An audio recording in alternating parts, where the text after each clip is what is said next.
To my son Richard and his wife Patricia, who have hovered like vultures for 19 years, waiting for me to die, I leave absolutely nothing. My mother let out a piercing scream that echoed off the mahogany walls. My father physically lunged across the conference table and grabbed the legal documents right out of the lawyer's hands. Then the lawyer smoothly pulled a second envelope from his suit jacket, looked directly at me and said, "Your grandfather asked me to read this next part only if they reacted exactly like this." Everyone in the room froze completely. My name is Jillian, 33 years old, and I never expected my grandfather's will reading to turn into a war zone. I also never expected him to hand me the ultimate weapon to destroy my toxic family. Before I continue this story, let me know where you are watching from in the comments below. Hit like and subscribe if you have ever had to watch entitled family members get exactly what they deserve. The air inside the boardroom of Mitchell and Associates felt thick and heavy. We were seated around a massive mahogany table that shined under the warm overhead lights. My father Richard and my mother Patricia sat in the front row of leather chairs. They were practically vibrating with a greedy kind of excitement. My father kept adjusting his expensive silk tie, a tie he bought specifically for today, expecting to walk out a millionaire. My mother was already tapping her manicured nails on the table, mentally spending money she did not even have yet. Beside them sat my older brother Spencer.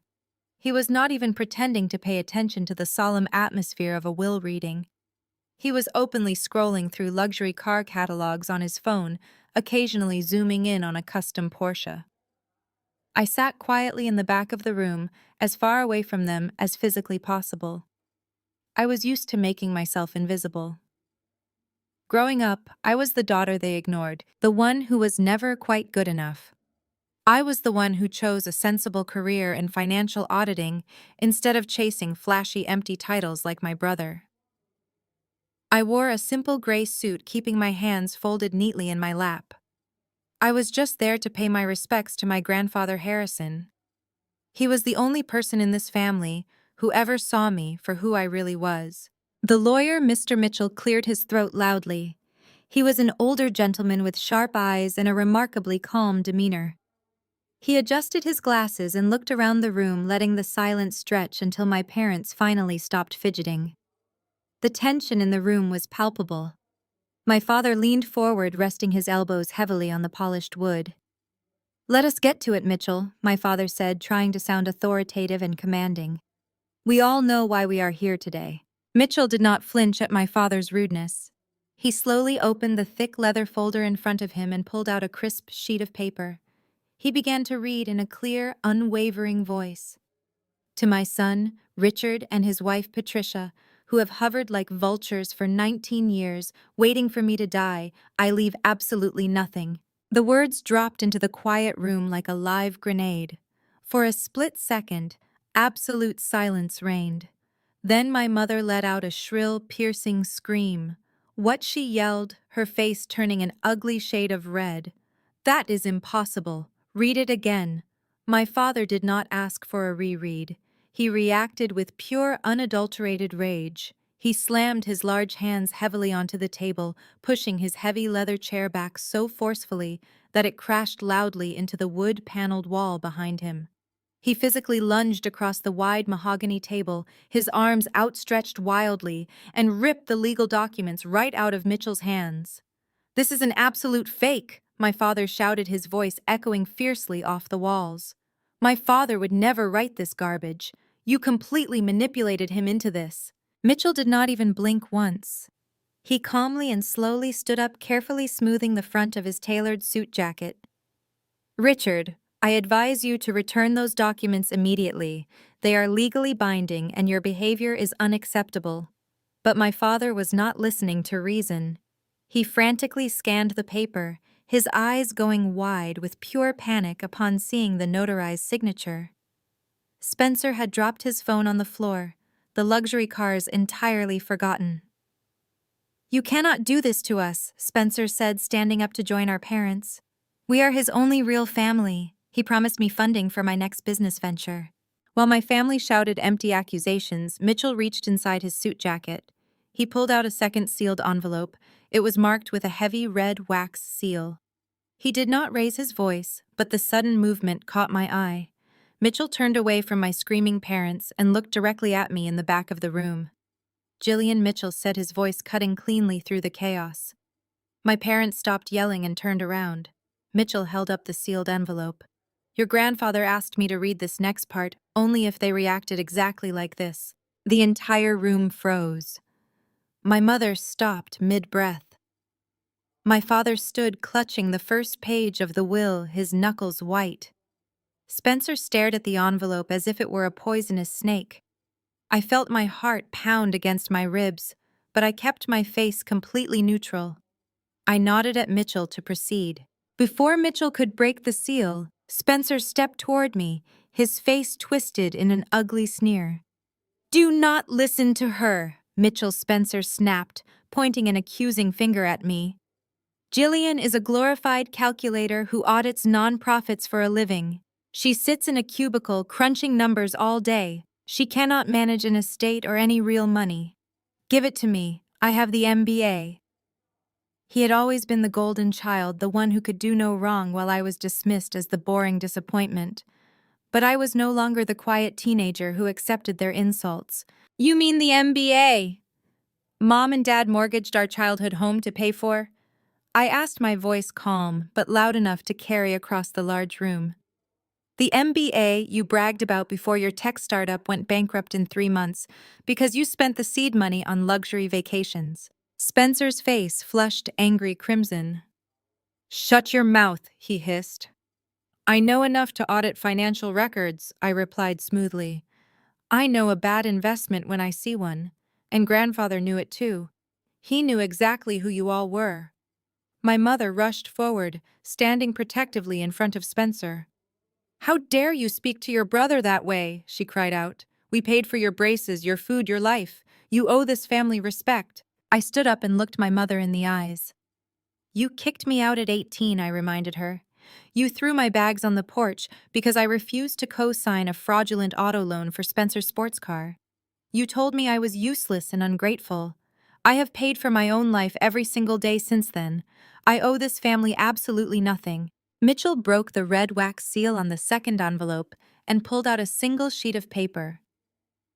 If I may continue, Mitchell said firmly. My father growled, glaring at me. Fine. Read the contingency. Mitchell read the final words of the will. Because my son Richard and his family have shown their true colors, as I knew they would, I hereby enact the contingency plan.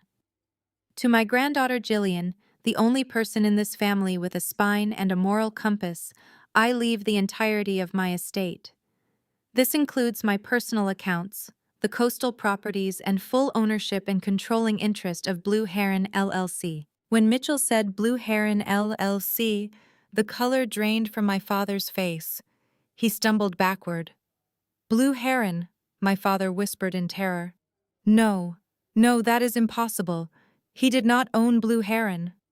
Oh, he owned it entirely, Mitchell replied, sliding a thick corporate binder onto the table. And as of this moment, Jillian owns it. She is now the sole proprietor of a massive corporate entity you apparently know nothing about. My father looked like he was going to be sick. He knew the name Blue Heron. I could see the panic rising in his chest, a deep primal fear that went far beyond losing an inheritance. He looked at me, and the panic in his eyes morphed into pure, unadulterated hatred. I stood there feeling profound vindication wash over me as I watched his arrogant facade completely shatter. As I picked up my purse to leave, my father moved to block the heavy mahogany doors of the boardroom. He stood between me and the exit, breathing heavily, his fists clenched tightly at his sides. He thought he could still intimidate me, using the same physical posturing he had used to control my mother and brother for decades. But his power over me had vanished the moment I walked out of his house 15 years ago. I stared back at him without blinking, daring him to make a move. I felt a cold, very sharp smile form on my face. The battle lines were officially drawn, and I knew my life would never be the same. My father did not move. He stood planted in front of the heavy mahogany double doors, his broad shoulders blocking the only exit from the law firm boardroom.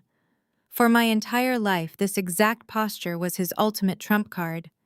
It was the stance he used when he wanted to assert absolute dominance, the physical manifestation of his control over our household. He expected me to shrink back to lower my eyes and to apologize for something I had not even done. But the woman standing before him today was not the terrified teenager he had banished from his home 15 years ago. "Sign it over," Richard demanded, his voice dropping to a dangerous low gravel. "You are going to tell Mitchell to draft a renunciation of the will right now. You will sign over every single asset, every penny, and this entire Blue Heron Company to me." He reached inside the breast pocket of his tailored suit jacket and pulled out a heavy silver fountain pen. He took a menacing step forward, invading my personal space, completely ignoring the fact that we were in a professional legal setting. He thrust the pen directly toward my chest, attempting to force it into my hand. "You manipulated an old, dying man," he hissed, his face turning an ugly mottled red. Grandpa Harrison was suffering from undiagnosed dementia. He had no idea what he was doing. You must have sneaked into his hospital room while we were dealing with actual business and filled his head with lies. You took advantage of his diminished mental capacity to steal what rightfully belongs to me. "Take the pen, Jillian." I did not take the pen. I did not step back. I looked at the silver barrel of the pen, then looked directly into his furious eyes. Grandpa passed a comprehensive cognitive evaluation 3 days before he finalized. "This will," I replied, keeping my tone deadly calm and entirely professional. "Mitchell arranged for 2 independent board-certified psychiatrists to conduct the evaluation specifically to prevent you from making this exact, baseless claim. He knew exactly what he was doing, and he knew exactly who you were." My father grabbed my wrist, his grip painfully tight, trying to physically force the pen into my palm. "Just sign the damn paper," he barked, his professional facade completely crumbling into raw, desperate aggression. I glanced over his shoulder, deliberately shifting my gaze to the top right corner of the boardroom. There, mounted discreetly near the crown molding, was a small black dome with a steadily blinking red light. "I would let go of my wrist if I were you, Dad," I said, my voice dropping to a whisper that echoed clearly in the quiet room. Coercing a legal heir to sign away their inheritance under physical duress is a serious offense. Doing it in a law firm boardroom with a high-definition security camera recording your every move is just stupid. That is a felony charge. My father froze. His eyes darted up to the corner of the room, locking onto the blinking red light. Mitchell stood up from the conference table, adjusting his suit jacket. "Jillian is completely correct, Richard. That camera uploads directly to a secure off-site server. If you do not release your daughter immediately, I will be forced to contact building security and the local authorities. I suggest you step back before you turn a civil probate matter into a criminal investigation." My father released my wrist as if my skin had suddenly caught fire. He took a hasty step back, his chest heaving, the silver pen trembling in his hand. He looked at the camera, then back at me, realizing his primary tactic of physical intimidation had just been neutralized. That was when my mother decided to intervene. Seeing my father lose the upper hand, Patricia resorted to the only other weapon she knew how to wield against me: emotional manipulation. She marched forward, her heels clicking aggressively against the hardwood floor. "How dare you threaten your father with the police?" Patricia shrieked, her face contorted with righteous indignation. "You ungrateful, selfish girl. We gave you everything. We paid for your braces. We put food on your plate. We gave you a roof over your head and kept you alive. You owe this family your absolute loyalty. You owe us this inheritance as repayment for everything we sacrificed for you." I looked at my mother. The sheer audacity of her statement washed over me, but instead of the familiar childhood guilt she intended to provoke, I felt nothing but cold clarity. "You did not sacrifice anything for me, Mom," I said, my voice echoing loudly across the room. "Providing basic necessities to a child you chose to bring into the world is the bare minimum requirement of parenting, not a financial loan that demands repayment. But if we are talking about what I owe this family, let us talk about what happened the week I turned 18. Spencer shifted uncomfortably by the conference table, suddenly looking very interested in his shoes. He knew exactly what I was about to say.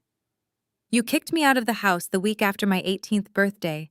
I continued taking a step toward her, forcing her to hold my gaze. You packed my entire life into black garbage bags and left them on the front porch. And why did you do that? Because I refused to co-sign a fraudulent auto loan for Spencer. Patricia opened her mouth to argue, but I cut her off instantly. Spencer wanted a brand new sports car he could not afford, I said, pointing at my brother. You and Dad had already ruined your own credit scores bailing him out of his previous disastrous financial decisions, so you demanded I use my clean credit history to secure the loan. When I looked at the paperwork, I saw that the income statements you submitted to the dealership were entirely fabricated. You wanted me to commit bank fraud to buy your golden child a toy. When I refused to break the law for him, you threw me out on the street. That is a complete lie, Spencer shouted from across the room, his voice cracking slightly. You were just jealous. You were always jealous of my success. Your success. I laughed a sharp, humorless sound. You mean your series of failed businesses that Mom and Dad secretly funded by remortgaging the house? You have never succeeded at anything in your life, Spencer. You just excel at spending other people's money. I turned my attention back to my mother, who was now trembling with rage. I slept on my friend's couch for 6 months.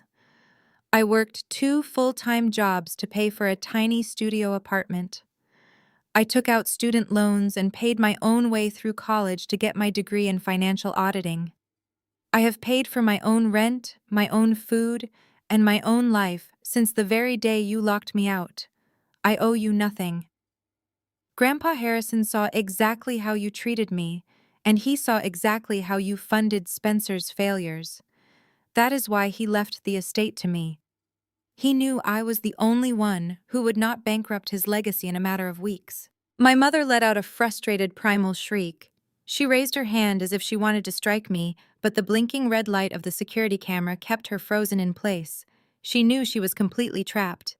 If you will excuse me, I have a company to run, I said smoothly. I stepped around my father. He did not try to block me this time.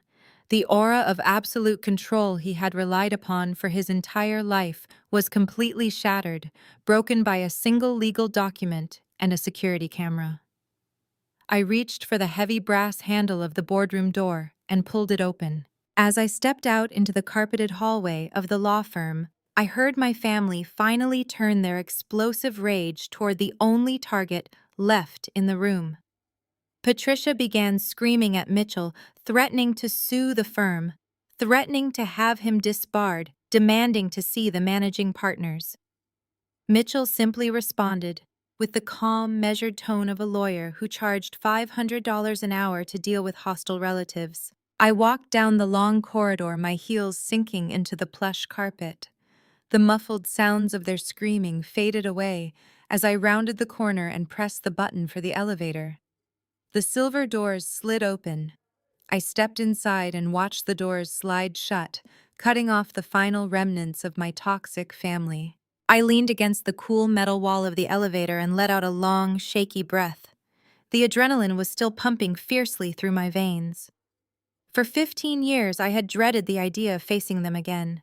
I had built my career in financial auditing specifically to ensure I would never be vulnerable to their manipulation. I thought standing up to them would break me. Instead, I felt an overwhelming sense of liberation. I had faced the monsters of my childhood and realized they were nothing more than greedy, desperate people with no real power. The elevator chimed and the doors opened into the underground parking garage. The cool, damp air of the concrete structure hit my face, grounding me in the present moment. I walked briskly to my car, a practical sedan I had paid off 3 years ago. I unlocked the doors, slid into the driver's seat, and immediately locked the doors behind me. I gripped the leather steering wheel, my hands still trembling slightly from the confrontation. I needed to figure out my next steps. Mitchell had mentioned Blue Heron LLC, a massive corporate entity my father apparently knew about and feared. I needed to access the company records, review the asset portfolios, and understand exactly what Grandpa Harrison had built in secret. As a financial auditor, untangling corporate structures was my specialty. I was ready to dive into the paperwork. Suddenly, my cell phone lit up on the passenger seat. The bright screen illuminated the dim interior of my car. A notification chimed loudly in the quiet garage. I picked up the phone. It was a text message from my father. He must have sent it the second I walked out of the boardroom. I swiped the screen to open the message, expecting another barrage of insults or empty threats about legal action. Instead, the message made my blood run completely cold. The text read, "You think you won. You have no idea what your grandfather's estate actually owes. You just inherited a ticking time bomb. The debt will ruin you." I stared at the glowing screen, reading the words over and over again. My father was an arrogant, manipulative man, but he rarely made empty financial threats. If he was warning me about debt, he knew something specific. He knew a detail about Blue Heron LLC that Mitchell had not yet revealed. My father thought this text would terrify me. He thought the threat of financial ruin would send me running back to the boardroom, begging him to take the estate off my hands to save myself from bankruptcy. He expected me to panic, but he fundamentally misunderstood who I had become. I was a professional auditor. I spent my life uncovering hidden debts, exposing financial liabilities, and untangling corporate messes. If there was a ticking time bomb buried in my grandfather's estate, I was exactly the right person to dismantle it. I set the phone down on the console, started the engine, and pulled out of the parking garage. The battle was far from over, and I needed to know exactly what kind of war I had just inherited. 2 days passed since the reading of the will. I threw myself into my work at the financial auditing firm, using the complex spreadsheets and corporate tax returns as a shield against the looming chaos of my grandfather's estate. My office was located on the 14th floor of a sleek glass building in the downtown financial district. It was a place of quiet professionalism, hushed conversations, and strict security protocols. I loved the predictable order of my workplace. It was the exact opposite of the volatile, screaming household I had grown up in.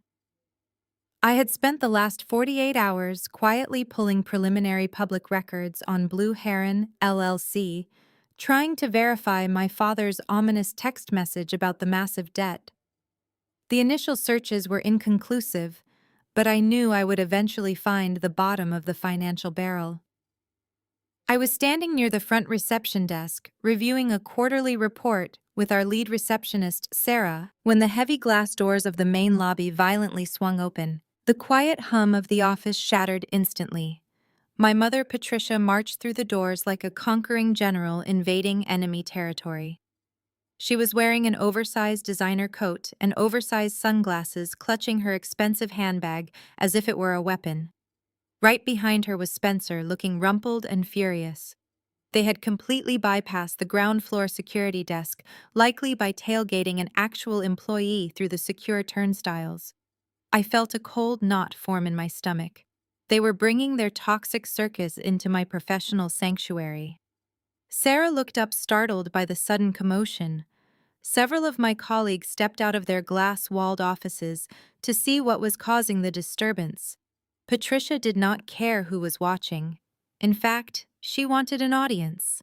She always thrived on public spectacles, using embarrassment as a tool to control the people around her. "Where is your managing partner?" Patricia yelled at the top of her lungs, ignoring me completely and addressing the terrified receptionist. "I need to speak to the person in charge of this firm right now. You are employing a common criminal, and I demand you fire her immediately." I stepped in front of Sarah, blocking my mother's path to the reception desk. "Mom," I said, keeping my voice dangerously low, "you are trespassing in a private corporate office. Leave right now before I have security drag you out." Patricia ripped off her sunglasses and glared at me with pure venom. "I am not going anywhere until everyone in this building knows exactly who they are working with," she shouted, making sure her voice carried down the long hallway. "You think you are so perfect, Jillian. You sit here in your nice little suit pretending to be an honest auditor. But you are a thief. You stole from your own family." Spencer stepped up beside her, puffing out his chest to look intimidating. "That is right," Spencer sneered. "Give back the company, Jillian. You stole it from Dad just like you stole Mom's jewelry." I stared at my brother. I could not believe they were actually trying to use a 10-year-old lie to publicly blackmail me. When I was 20 years old, a diamond and sapphire necklace went missing from my mother's bedroom safe. Patricia had immediately blamed me, screaming that I had stolen it to pay for my college textbooks because they had cut me off financially. She had even threatened to call the police on me using the missing necklace as leverage to try and force me to drop out of school and move back home under her control. "Are you seriously bringing up the sapphire necklace?" I asked, raising my voice just enough so that my eavesdropping coworkers could hear every single word. "The necklace you accused me of stealing a decade ago." "I know you took it," Patricia spat, pointing her manicured finger at my face. "You are a deceitful, greedy little thief, and your boss needs to know you cannot be trusted with client finances." I did not back down. I took a step closer to my mother, invading her personal space. "I did not steal your necklace, Mom. I was living in a college dorm 3 hours away when it went missing. I never even had the combination to your safe. But you know who did have the combination?" I turned my gaze slowly toward my brother. Spencer had the combination. Spencer's arrogant expression faltered. He took a nervous step backward, suddenly looking very small. "Shut up, Jillian," he muttered. "You do not know what you are talking about." "I know exactly what I'm talking about," I said, my voice ringing clear and authoritative in the silent lobby. "I know that 10 years ago Spencer owed $30,000 to an underground poker ring. I know the people he owed money to were threatening to break his legs. And I know that he took your sapphire necklace, drove to a shady pawn shop 2 towns over, and sold it for pennies on the dollar to save his own skin." Patricia gasped, her hand flying to her chest. She whipped her head around to look at her golden child. "Spencer, tell me she is lying," Patricia demanded, her voice wavering. Spencer could not meet her eyes. His face turned a sickly shade of pale. "She is just trying to distract you, Mom," he stammered, completely failing to sound convincing. "Do not listen to her." I audited his bank statements 3 years later when he begged me to help him avoid bankruptcy. I explained to my mother, showing absolutely no mercy. "I saw the deposit from the pawn shop. I saw the subsequent withdrawals to pay off his gambling debts. I have the digital copies of those transactions backed up on my personal hard drive. Your golden boy is the thief, not me." The revelation hit Spencer like a physical blow. The humiliation of being exposed in front of a dozen strangers, and more importantly, in front of the mother who worshipped him, was too much for his fragile ego to handle. His face flushed bright red. He let out a wordless roar of frustration and lashed out violently. Spencer swung his arms wildly, turning away from me and slamming his fists into the nearest object. It happened to be a large, freestanding digital display board that our firm used to showcase client portfolios and market trends in the lobby. The heavy screen wobbled dangerously under the force of his strike. Spencer shoved it again with all his might. The heavy metal stand tipped backward. Time seemed to slow down as the massive digital monitor crashed onto the marble floor. The sound of shattering glass and crunching electronics was deafening. Sparks hissed briefly from the broken casing before the screen went entirely black. Silence descended heavily upon the lobby. The only sound was the jagged breathing of my brother as he stood over the destroyed equipment. I did not scream. I did not panic. I calmly turned to our receptionist. "Sarah, please press the button under your desk to lock the main glass doors. Do it now." Sarah, still wide-eyed with shock, nodded quickly and pressed the security button. A loud mechanical click echoed through the room as the heavy glass doors sealed shut, locking my mother and brother inside the lobby. Patricia spun around and tugged frantically at the door handle, realizing they were trapped. "What are you doing?" she shrieked, her panic finally breaking through her anger. "Open these doors immediately. This is kidnapping." "This is asset protection," I corrected her calmly. I walked over to the shattered remains of the digital display board and looked down at the mess. Then I looked back up at Spencer, who was currently staring at his hands as if he did not know who they belonged to. That display unit was a custom interactive touchscreen, I informed him, speaking in a flat, clinical tone. It cost exactly $4,000. And because this is a financial institution handling sensitive corporate data, the cameras in this lobby record in ultra-high-definition video with crystal-clear audio. I pointed to the black dome mounted directly above the reception desk. Spencer followed my finger, his jaw dropping open. "You have two choices, Spencer," I said, crossing my arms over my chest. "You can pull out your checkbook right now, walk over to Sarah's desk, and write a check to this firm for $4,000 to cover the property damage you just caused. Or I can pick up the phone, call the police, and show them the HD footage of you trespassing in a secure building and committing felony vandalism. The choice is yours. You have exactly 30 seconds to decide before I dial 911. Patricia rushed forward, grabbing my arm. "You cannot do this to your brother," she pleaded, her previous aggression entirely replaced by desperate begging. "A felony charge will ruin his career. He will not be able to get another loan. He will be ruined." "He ruined a piece of equipment that does not belong to him," I replied, shaking off her hand. "He is an adult. It is time he faced a consequence." 20 seconds, Spencer. Spencer looked around the room, realizing that my coworkers were not just watching, they were holding their cell phones. Several of them were already dialing building security. He knew I had him completely cornered. Defeated, humiliated, and trembling with rage, Spencer reached into his jacket pocket and pulled out his checkbook. He walked slowly to the reception desk, keeping his head down. He snatched a pen from the holder and hastily scribbled out the check. He tore it from the booklet and practically threw it at Sarah. I walked over, picked up the check and examined it carefully to ensure the numbers matched, and the signature was legible. Satisfied, I nodded to Sarah. "Unlock the doors." The mechanical click echoed again. The heavy glass doors were free to open. Patricia grabbed Spencer's arm, dragging him toward the exit. She was fuming, completely enraged that her attempt to publicly humiliate me had resulted in her precious son being exposed as a thief and a vandal. She pushed open the heavy glass door, but paused right on the threshold. She turned her head to look at me, her face twisted into a mask of pure, bitter spite. Her eyes were cold and dark, mirroring the exact expression my father had worn in the lawyer's office 2 days ago. "You think you are so smart, Jillian," Patricia hissed, her voice dripping with venom. "You think you hold all the cards now because you have that check and that stupid company. Enjoy your little victory today. Enjoy sitting on your high horse and playing the CEO of Blue Heron. Enjoy it while you can, because the bank is repossessing the entire LLC on Monday morning. They are coming for everything." She did not wait for a response. She pulled Spencer through the door, letting the heavy glass slam shut behind them. I stood frozen in the middle of the lobby, surrounded by the shattered glass of the display board and the shocked stares of my colleagues. The check in my hand suddenly felt entirely worthless. I stared at the closed glass doors, my heart hammering violently against my ribs. The absolute certainty in my mother's voice chilled me to the bone. She was not making an empty emotional threat. She knew a specific terrifying fact. My father's warning text message from 2 days ago echoed loudly in my mind.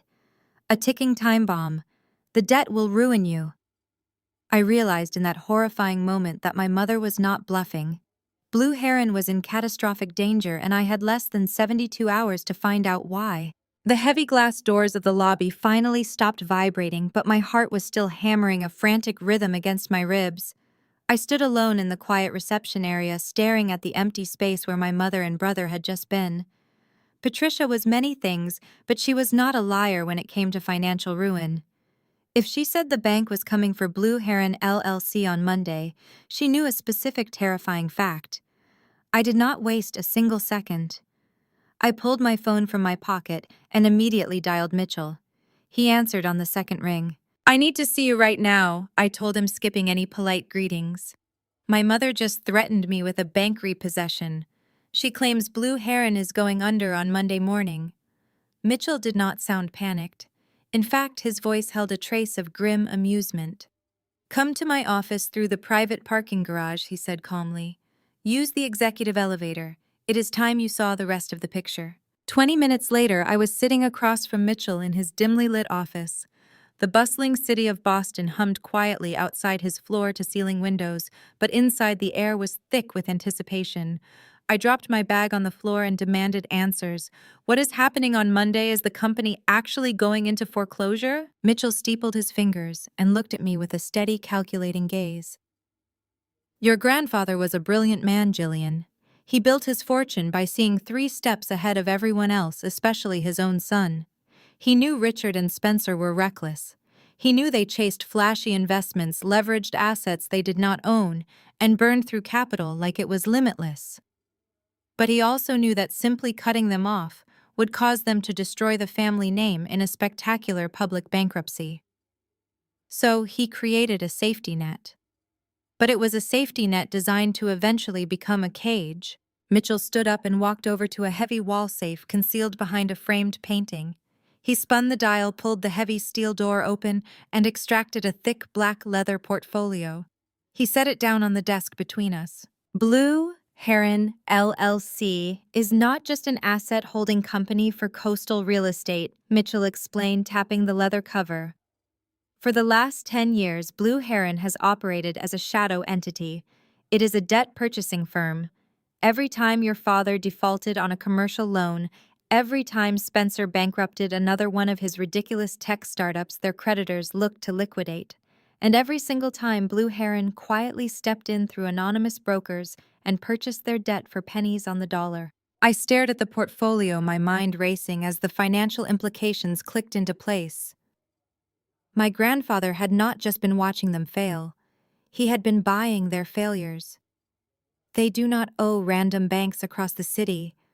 I realized, my voice dropping to a shocked whisper. They owe Blue Heron.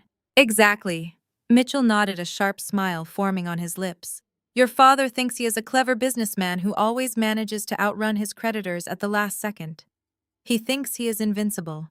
He has no idea that his anonymous savior for the past decade was his own father. Grandpa Harrison consolidated every single one of their liabilities under this LLC. And as of Tuesday morning, you are the sole owner of Blue Heron. You do not just hold their debt, Jillian. You own them. You are their sole creditor. You have the power to call in every loan, foreclose on every property they put up as collateral, and bankrupt them legally and completely whenever you choose. The sheer magnitude of the power I now held was staggering. For years, my parents had lorded their perceived wealth over me, using money to manipulate, control, and eventually discard me when I refused to play their game. Now I literally held their financial lives in the palm of my hand. But why, I asked, looking up at Mitchell. Why go through this elaborate charade?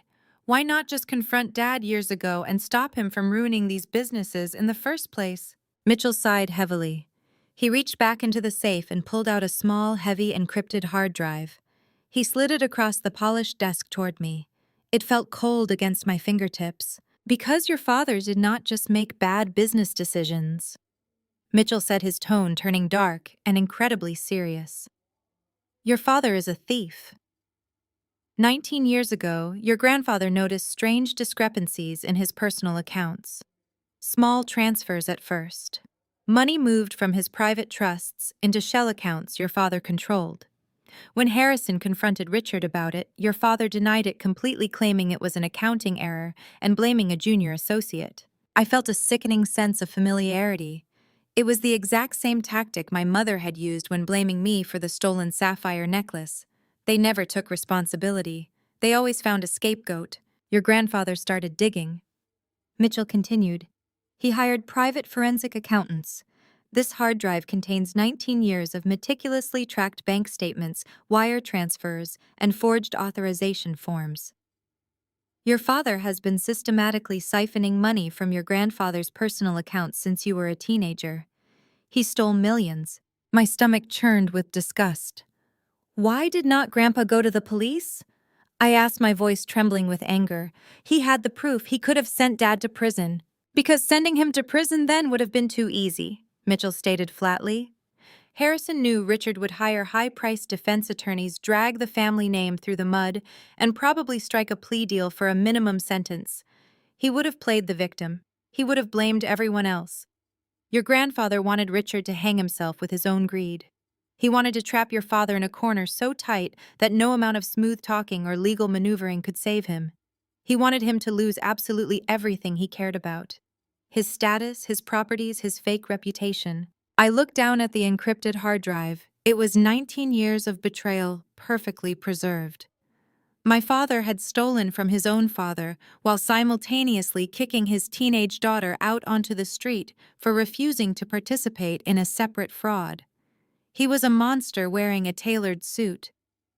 "But this brings us to your mother's threat," Mitchell said, his voice bringing my focus back to the immediate crisis. Patricia was not lying when she said the bank is coming for Blue Heron on Monday. Mitchell opened the thick leather portfolio and pulled out a single sheet of paper. It was printed on heavy official bank letterhead. The bold red stamp across the top read "Notice of Intent to Foreclose." 3 months ago, a massive $3 million line of credit was taken out against Blue Heron, LLC, Mitchell explained, sliding the document toward me. The entire portfolio of the coastal properties was used as collateral. The payments have been deliberately defaulted on for the past 90 days. The bank is legally entitled to seize the LLC and all its assets, including the debt your father owes, by Monday morning. I scanned the document, my eyes catching on the signature line at the very bottom. The ink was dark blue, the handwriting shaky, but undeniably matching my grandfather's signature. If Dad owes Blue Heron money, why would he want the bank to repossess it? I asked, trying to untangle the logic. Because if the bank takes Blue Heron, the corporate veil is pierced, Mitchell replied. The bank will liquidate the assets and settle the accounts for pennies. Richard planned to use a separate shell company to buy back his own debt from the bank during the liquidation sale. He would wipe his slate clean for a fraction of the cost, and you would be left with a worthless repossessed LLC. I looked closer at the signature on the loan application. Something about it felt deeply wrong. I checked the date stamped next to the signature line. October 12th. My breath caught in my throat. The numbers on the page seemed to blur together for a second. I looked up at Mitchell, my heart hammering a new terrifying rhythm. "Mitchell," I whispered, my voice completely stripped of its usual calm. "This loan application is dated October 12th. Mitchell nodded slowly, his eyes locking onto mine. "Yes."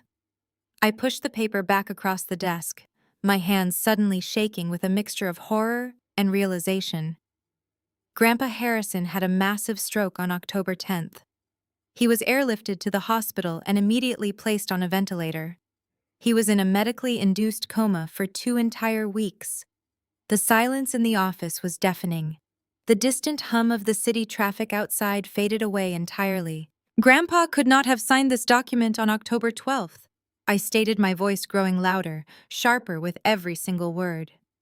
"He was unconscious in an intensive care unit. He could not even breathe on his own, let alone authorize a $3 million line of credit." Mitchell leaned back in his leather chair. He did not look surprised. He looked like a man who had just watched the final piece of a very dangerous trap click firmly into place. "Exactly," Jillian, Mitchell said quietly. "Your father did not just siphon funds. He forged a dying man's signature to steal $3 million from a major federal bank. And he used your new company as the collateral." I barely had time to process the sheer magnitude of my father's crimes in Mitchell's office before my phone screen lit up with a new message. It was a calendar invitation from Richard summoning me to the Oakmont Country Club the following afternoon. He included a brief note stating we needed to have a calm, rational discussion about the future of the family. He wanted to meet on neutral ground. Oakmont was anything but neutral. It was his territory, a bastion of old money leather wingback chairs and exclusive memberships that he could not actually afford. He chose it deliberately to make me feel small, to remind me of the world I had been exiled from. I accepted the invitation without a second thought. I needed to look him in the eye, knowing exactly what he had done. The next day, I handed my car keys to the valet and walked through the heavy oak doors of the country club. The air inside smelled of expensive cigars, polished brass, and entitlement. I found my father seated at a prime table on the outdoor terrace, overlooking the perfectly manicured 18th hole. He was wearing a crisp polo shirt and a tailored blazer, looking every inch the successful patriarch he pretended to be. As I approached, he stood up and offered a warm, practiced smile, pulling out a chair for me. He signaled the waiter immediately. "I took the liberty of ordering your favorite Jillian," he said, his voice dripping with forced magnanimity. "An iced tea with exactly 2 slices of lemon. just the way you always liked it when you were a little girl. I looked at the condensation dripping down the glass. It was a pathetic attempt at manufacturing nostalgia, a cheap trick to lower my defenses. I did not touch the drink. I sat back in the wrought iron chair, keeping my posture rigidly straight. "Let us skip the performance, Dad," I said, keeping my tone entirely conversational but devoid of any warmth. "You do not want to reminisce about my childhood. You want to talk about Blue Heron." Richard sighed deeply, leaning forward and clasping his hands together on the table. He played the part of the weary, misunderstood father flawlessly. "Jillian, I want to bury the hatchet. The scene in the lawyer's office got out of hand, and I apologize for losing my temper. But you have to understand the position you are in. Your grandfather was not thinking clearly at the end. He handed you a massive corporate entity that you simply do not have the experience to run. I want to help you. I want to take this burden off your shoulders before you get crushed under the weight of it." I stared at him, marveling at his ability to lie without a single twitch of his facial muscles. "You want to help me," I repeated flatly. "Yes," he said, nodding earnestly. "Blue Heron is complicated. It is deeply entangled with my own business ventures. If you try to manage it, you are going to make a mistake that could cost this family everything. I have the paperwork right here." He reached into his leather briefcase, resting on the empty chair beside him, and pulled out a thick manila folder. "All you have to do is sign this transfer of ownership. You sign the LLC over to me, and I will personally write you a check for $100,000.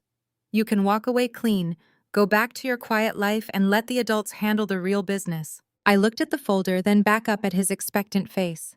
$100,000. It was a laughable offer for a company that held millions in leverage. He genuinely thought I was stupid. He thought I was just an obedient, terrified girl who would jump at a fraction of the estate just to escape his displeasure. "I am fully aware of how deeply Blue Heron is entangled with your businesses," I said slowly, watching his expression carefully. "I am aware that Blue Heron owns every single defaulted loan you and Spencer have generated for the past decade." My father's warm, benevolent smile vanished instantly. The mask slipped, revealing the cold, calculating predator underneath. The sudden shift in his demeanor would have terrified me 15 years ago, but today it only fueled my resolve. He realized I had spoken with Mitchell. He realized I knew about the debt. "If you know about the debt, then you know the company is worthless," Richard said, his voice dropping its friendly cadence and adopting a harsh metallic edge. "The LLC is severely leveraged. It is bleeding cash. It was only bleeding cash because you took out a $3 million line of credit against the coastal properties." I countered, leaning forward to match his aggressive posture. "A line of credit you defaulted on. The bank is foreclosing on Monday." Richard did not flinch. He did not deny it. Instead, he leaned back in his chair, completely unbothered by the fact that his own daughter had just accused him of financial ruin. He took a slow sip of his scotch. "Exactly," he said smoothly. "The bank is taking it on Monday. I took out that loan knowing perfectly well I could not make the payments. The plan was simple. I let the bank repossess the LLC, they liquidate the assets, and I use a secondary holding company to buy back my own debt for a fraction of the cost. It was a brilliant, foolproof strategy to clear my ledgers. The only problem was your senile grandfather changing the will at the last minute and putting your name on the ownership papers instead of mine." I felt a cold wave of disgust wash over me. "You forged his signature," I stated, laying the ultimate truth bare between us. "You signed the loan documents on October 12th. Grandpa was in a medically induced coma on a ventilator. You committed federal bank fraud." My father actually laughed. It was a dry, hollow sound that held no humor. "It was his money, Jillian. It was family money. I am his only son. I was just accelerating the inheritance process to save my own businesses. Do you think I am going to let some bank tell me what I can and cannot do with my birthright? I did what I had to do to survive." He reached back into the manila folder and pulled out two separate documents. He slid them across the glass table toward me. The first was the transfer of ownership agreement. The second was the official notice of foreclosure from the bank. But here is the beautiful part of this little misunderstanding, Richard said, tapping the foreclosure notice with his index finger. You are the sole owner of Blue Heron now. Your name is on the corporate registry. When the bank executes this foreclosure on Monday morning, they are going to conduct a full audit of the LLC's financials. They are going to see a fraudulent $3 million loan. And who do you think they are going to investigate, a deceased old man or the current living owner of the company who suddenly inherited everything? He was blackmailing me. He was openly, brazenly threatening to frame me for his own federal crimes. If you do not sign the company over to me right now, Richard sneered, leaning over the table until I could smell the sharp alcohol on his breath, you will go down for the fraud. I will testify that you manipulated him. I will testify that you handled the paperwork. You are an auditor, Jillian. The authorities will easily believe you knew exactly how to execute a complex financial crime. You will lose your career, your license, and you will go to federal prison. Sign the paper. I sat perfectly still, looking into the eyes of the man who was supposed to protect me. I felt a sudden, vivid memory force its way to the forefront of my mind. I was 12 years old. I had spent the entire summer mowing lawns in our neighborhood, saving every single dollar in a pink ceramic piggy bank on my dresser. I had saved exactly $75 to buy a new bicycle. One afternoon, I came home from school to find the piggy bank smashed into pieces on my bedroom floor. The money was completely gone. I ran downstairs crying. My father was in the kitchen casually pouring a drink. He did not comfort me. Instead, he immediately blamed Maria, our housekeeper, who had worked for us for 5 years.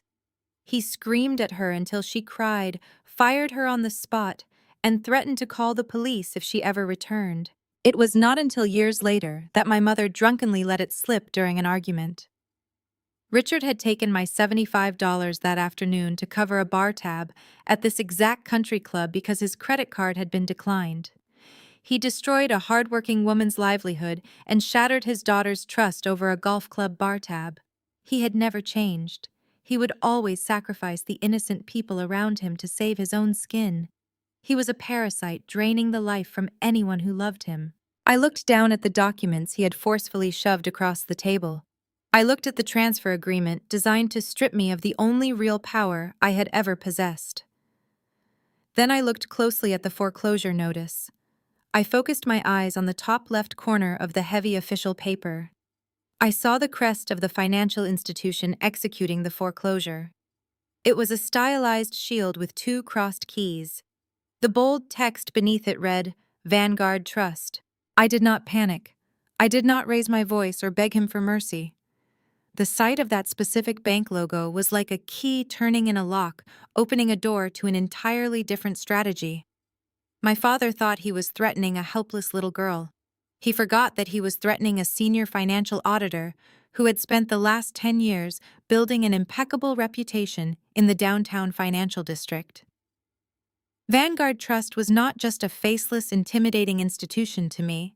It was a bank where I had spent 3 years conducting quarterly compliance audits. It was a bank where I knew the senior vice presidents by their first names. I felt a slow, genuine smile spread across my face. It was the first real smile I had worn since this entire nightmare began. My father frowned, clearly unnerved by my reaction. What is so funny? He demanded, his voice losing a fraction of its absolute certainty. Sign the paper, Jillian. I am not playing games. I reached out and picked up the documents. I did not pick up the pen. Instead, I carefully and methodically folded the transfer of ownership agreement into perfect squares right in front of his eyes. I dropped the folded squares into my purse. Then I picked up the foreclosure notice from Vanguard Trust and held it up to the afternoon sunlight. You are absolutely right, Dad, I said, my voice echoing with pure, unshakable confidence. The bank is definitely going to look into this $3 million loan, and I think they are going to find the paper trail incredibly fascinating. I stood up from the table, pushing my chair back. I grabbed my purse and looked down at my father, who was now staring at me in total bewilderment. Enjoy your drink, I said, turning away from the table. I will see you at Thanksgiving, Dad. I walked away from my father without a single backward glance, my practical heels clicking a steady rhythmic cadence against the imported stone pavers of the country club terrace. The valet brought my sensible sedan around, holding the door open for me. I slid into the driver's seat, placed my purse on the passenger side, and gripped the steering wheel. My hands were perfectly steady. A profound, icy calm had settled over my entire body. For 15 years, Richard had wielded his money and his status like a bludgeon, terrorizing anyone who dared to step out of line. He honestly believed that backing me into a corner with a federal crime would make me fold. He thought I would rush straight to the local police precinct, clutching the forged document, screaming for justice. Going to the police would have been the standard predictable move. It would have also been incredibly foolish. If I handed that piece of paper to a detective, Richard would immediately unleash his army of high-priced defense attorneys. They would drag the investigation out for years, burying the courts in motions and delays. My father would spin a masterful tale of a simple administrative misunderstanding, or worse, he would claim my grandfather had verbally authorized the transaction before his medical emergency. Richard would play the victim, secure a quiet plea deal, and pay a fine he could easily afford. The police could put him in handcuffs, but they could not destroy his foundation. I did not want him to simply face a judge. I wanted to systematically dismantle his entire social and financial existence in front of the very people he spent his life trying to impress. I pulled out of the Oakmont parking lot and merged onto the highway, heading straight back to the downtown financial district. My destination was the towering glass and steel headquarters of Vanguard Trust. My father had made a fatal miscalculation by assuming I was just a low-level number cruncher who would be intimidated by a major banking institution. He did not know that 3 years ago, a catastrophic accounting error in Vanguard Trust's commercial lending division had triggered a massive federal audit. I was the lead auditor assigned to the case. For 6 grueling months, I had lived inside their corporate ledgers, untangling a mess that could have cost the bank hundreds of millions of dollars in federal fines. I had caught the errors, restructured their compliance protocols, and saved the executive board from a public relations nightmare. I did not just know the people at Vanguard Trust. They owed me their careers. I bypassed the main lobby reception entirely and used my permanent vendor access badge to swipe through the executive turnstiles. I took the private elevator directly to the 42nd floor, stepping out into a hushed corridor lined with mahogany doors. I walked straight to the corner office belonging to Marcus Vance, the Senior Vice President of Risk Management. His assistant recognized me immediately, offering a warm smile and waving me right through the heavy double doors. Marcus looked up from his dual monitors, his sharp eyes widening in surprise behind his wire-rimmed glasses. "Jillian," he said, standing up and extending his hand. "We were not expecting an audit team until the 3rd quarter. To what do I owe the pleasure?" "This is not an official firm visit, Marcus," I said, shaking his hand firmly before taking a seat across from his massive desk. "This is a personal matter. I need an immediate, highly classified review of a commercial loan your bank originated 3 months ago. And I need a favor." Marcus sat back down, his expression instantly shifting from welcoming to strictly professional. He knew I did not make casual requests. "You have my full attention. What are we looking at?" I unzipped my purse, pulled out the foreclosure notice Richard had given me, and slid it across the polished desk. Marcus picked it up, adjusting his glasses as he scanned the top of the document. His brow furrowed as he read the details. "This is a standard notice of intent to foreclose on a defaulted $3 million commercial line of credit," Marcus said slowly, tracing the account numbers with his pen. "The borrower is listed as Blue Heron, LLC. The collateral is a portfolio of coastal real estate properties. We are scheduled to execute the repossession this coming Monday. I am failing to see the emergency here, Jillian. Commercial defaults happen every day." I reached into my bag again and produced a certified copy of my grandfather's medical records, which I had printed out earlier that morning, after verifying my new status as the legal executor of his estate. I placed the medical file right next to the foreclosure notice. Look at the signature date on the loan origination paperwork. I instructed him, keeping my voice dangerously quiet. The loan was approved and signed on October 12th. Now look at the hospital admission records. The sole proprietor of Blue Heron, LLC, Harrison Wilson, suffered a massive stroke on October 10th. He was placed in a medically induced coma and remained on a ventilator until October 24th. He was entirely unconscious when this loan was executed. The color drained from Marcus' face. He stared at the two conflicting dates, the reality of the situation hitting him like a freight train. He realized instantly that his bank had not just approved a bad loan. They had processed a fraudulent transaction worth millions of dollars. Who pushed this through? Marcus demanded, his voice suddenly sharp and panicked. He turned to his computer and rapidly typed the account numbers into his terminal. He stared at the screen, his jaw tightening. The originating officer was David Sterling. I nodded, feeling a grim satisfaction. David Sterling was a regular at the Oakmont Country Club. He played golf with my father every Sunday. Richard had completely bypassed the standard identity verification protocols by using his crony on the inside to rubber stamp a forged signature. Your loan officer took a $3 million risk based on a golf course friendship, I said, leaning forward. My father, Richard Wilson, forged that signature to secure capital for his own failing businesses. He intentionally defaulted on the payments because he wants Vanguard Trust to foreclose on Blue Heron. He plans to use a shadow company to buy the debt back during the liquidation sale for pennies on the dollar, wiping his slate clean and leaving the bank to absorb the loss. Marcus rubbed his temples, letting out a heavy breath. This is a disaster. If this goes public, the compliance fallout will be catastrophic. Sterling will face federal charges and the bank will be penalized for catastrophic negligence. We have to halt the foreclosure immediately and launch an internal fraud investigation. If you launch an investigation, my father will drag it out in court, I warned him. He will hire lawyers to claim the signature is real, or that my grandfather authorized it beforehand. The bank will be tied up in litigation for years, and Blue Heron will remain frozen in probate. I cannot allow that to happen. Blue Heron belongs to me now. My grandfather left me the company to protect his legacy, and I intend to secure it by Monday morning. Marcus looked at me, his eyes narrowing in calculation. The only way to stop the foreclosure process without triggering a massive legal battle is to clear the default. The outstanding balance must be paid in full by the close of business today. It is a $3 million principal plus 90 days of penalty interest. I know you are a highly successful auditor, Jillian, but that kind of liquid capital is beyond the reach of most private individuals. He turned his monitor toward me, pulling up the bank's internal profile on my personal accounts to verify my standing. I watched his eyes scan the screen. I watched the surprise register on his face as he processed the numbers. For the last 10 years, my family believed I was just a lowly number cruncher struggling to survive in a tiny apartment. They had no idea what it actually meant to be thrown out on the street with absolutely nothing.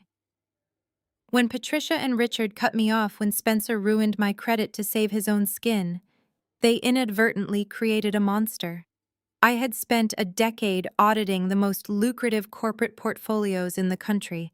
I learned exactly how the wealthy grew their money, how they hid it, and how they compounded it. I invested every single dollar I earned with ruthless precision. I lived well below my means, funneling my corporate bonuses into high-yield municipal bonds and aggressive tech startups. I had built an absolute fortress of liquid capital because I swore to myself that I would never ever be financially vulnerable to anyone again. Your credit rating is flawless, Marcus murmured, leaning back in his chair, a new level of respect evident in his tone. And your liquidity is staggering.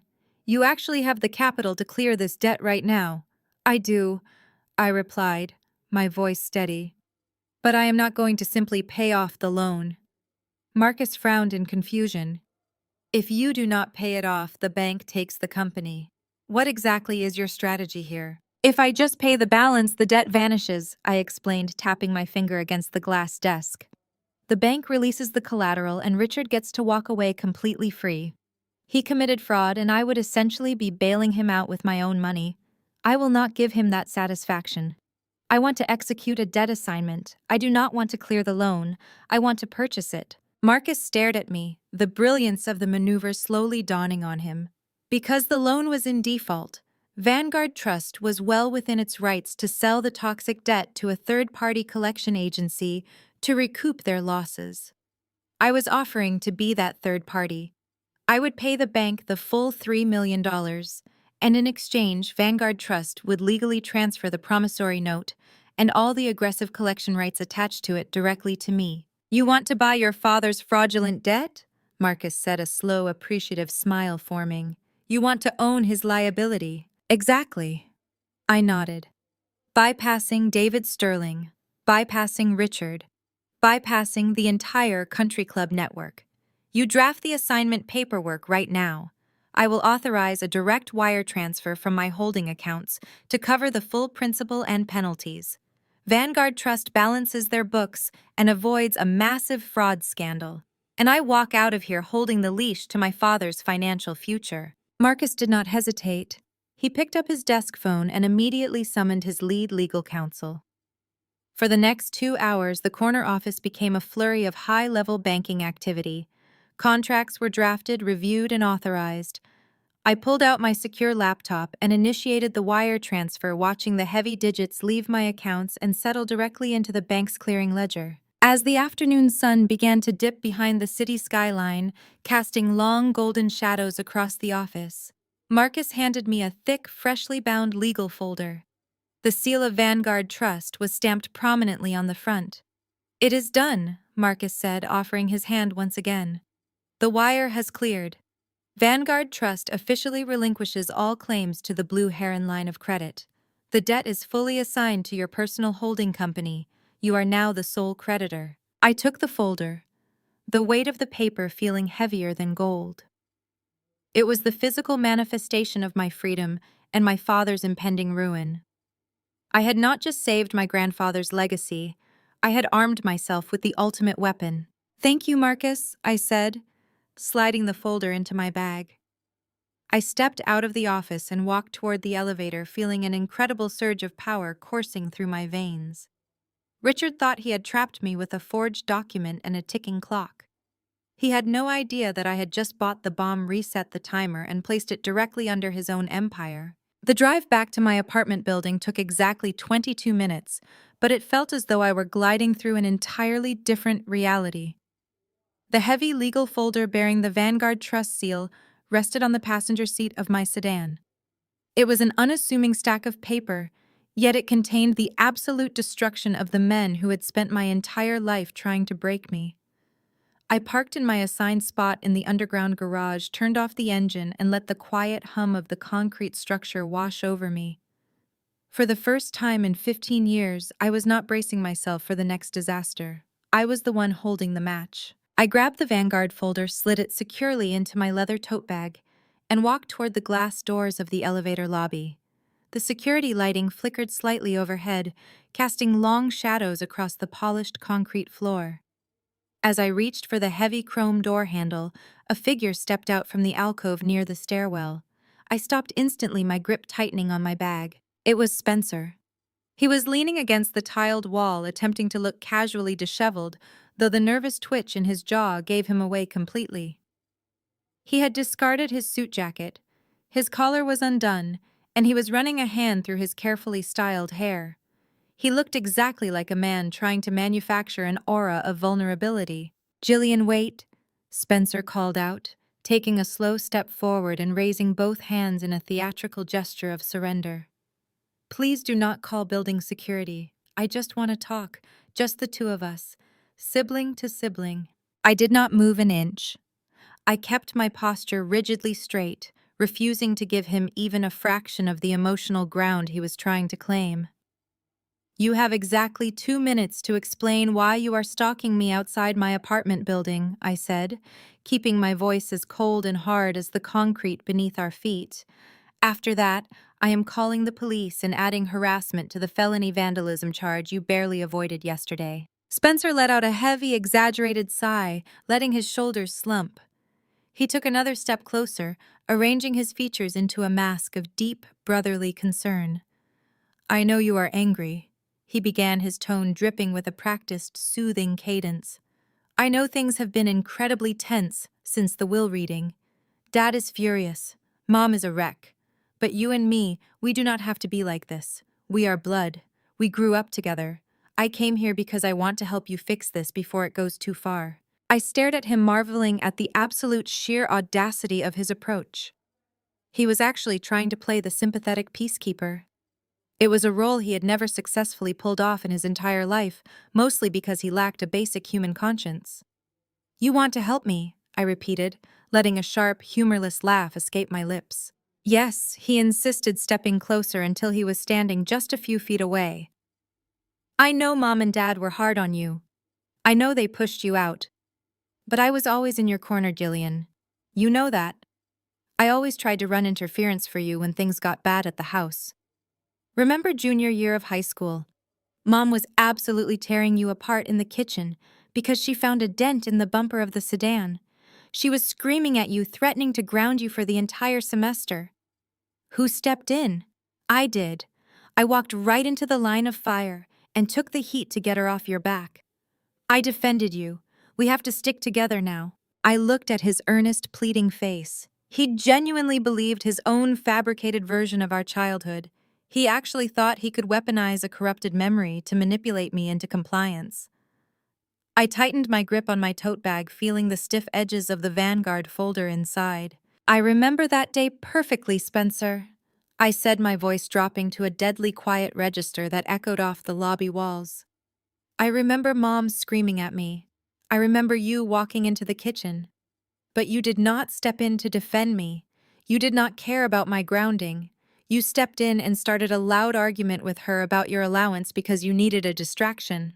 Spencer blinked, his fake smile faltering for a second. What are you talking about? I was trying to save you. You were trying to save yourself, I corrected him, taking a step forward and forcing him to hold my gaze. You had just walked through the front door and your backpack was unzipped. I saw exactly what was inside it. You had the stolen answer key for Mr. Harrison's AP, chemistry midterm, shoved right on top of your textbooks. You knew that if Mom stayed in the kitchen screaming at me, she would eventually turn her attention to you and demand to check your homework. You picked a fight about your allowance to drag her into the living room so you could sneak upstairs and hide the stolen test answers. You used my abuse as a smokescreen for your own cheating. You have never defended me a single day in your life. Spencer's face flushed a dark, angry red. The sympathetic brother facade shattered, instantly crumbling into the familiar, arrogant sneer I had known since childhood. He hated being exposed. He hated being reminded that he was not the flawless, protective golden boy he pretended to be. You always do this, Spencer snapped, his voice rising, bouncing harshly off the walls. You always twist everything to make yourself the victim. You are so obsessed with holding a grudge that you cannot even see what is right in front of you. I am trying to save you from complete financial ruin, you idiot. I am not the one facing financial ruin, I replied smoothly, entirely unaffected by his sudden shift in volume. You have no idea what you are dealing with, Spencer scoffed, puffing out his chest and crossing his arms. You think because you have a little accounting degree that you understand high finance. You think holding the deed to Blue Heron means you actually have power over Dad. You are playing in the shallow end, Jillian. Dad is a master at this. He has layers of corporate protection you cannot even comprehend. He is playing chess while you are trying to play checkers. I remained perfectly silent, letting his fragile ego drive him forward. Whenever Spencer felt inadequate, he compensated by boasting. He could never resist the urge to prove he knew secrets that others did not. I just had to let him talk himself into a corner. You think that $3 million loan is going to sink him? Spencer laughed, a harsh, condescending sound. He planned for that. He wanted Vanguard to take the LLC. It clears the board. He has backup capital secured in offshore trusts you will never find. He is untouchable. When he went to Vanguard to get that line of credit, they practically rolled out the red carpet for him. They did not even blink at the risk because they know exactly how much collateral the Wilson family really possesses. He is defaulting on a massive federal loan, I pointed out, casually baiting the hook. The bank is going to take the coastal properties. That does not make him untouchable, it makes him desperate. The coastal properties are just pennies. Spencer shot back his voice thick with unearned superiority. You really think Dad would risk his entire empire on a few beachfront rentals? He is smarter than that. He cross-collateralized the Vanguard loan to guarantee the approval process went smoothly. He put up the real assets to secure the cash. I narrowed my eyes slightly, my analytical mind racing to keep up with his sudden influx of information. Cross-collateralization meant Richard had pledged multiple assets to secure the single Vanguard loan. But Blue Heron only held the coastal properties. If he pledged something else, it meant he used an asset outside of the LLC to back the forged signature. What real assets, I asked, keeping my tone carefully dismissive, as if I did not believe him at all.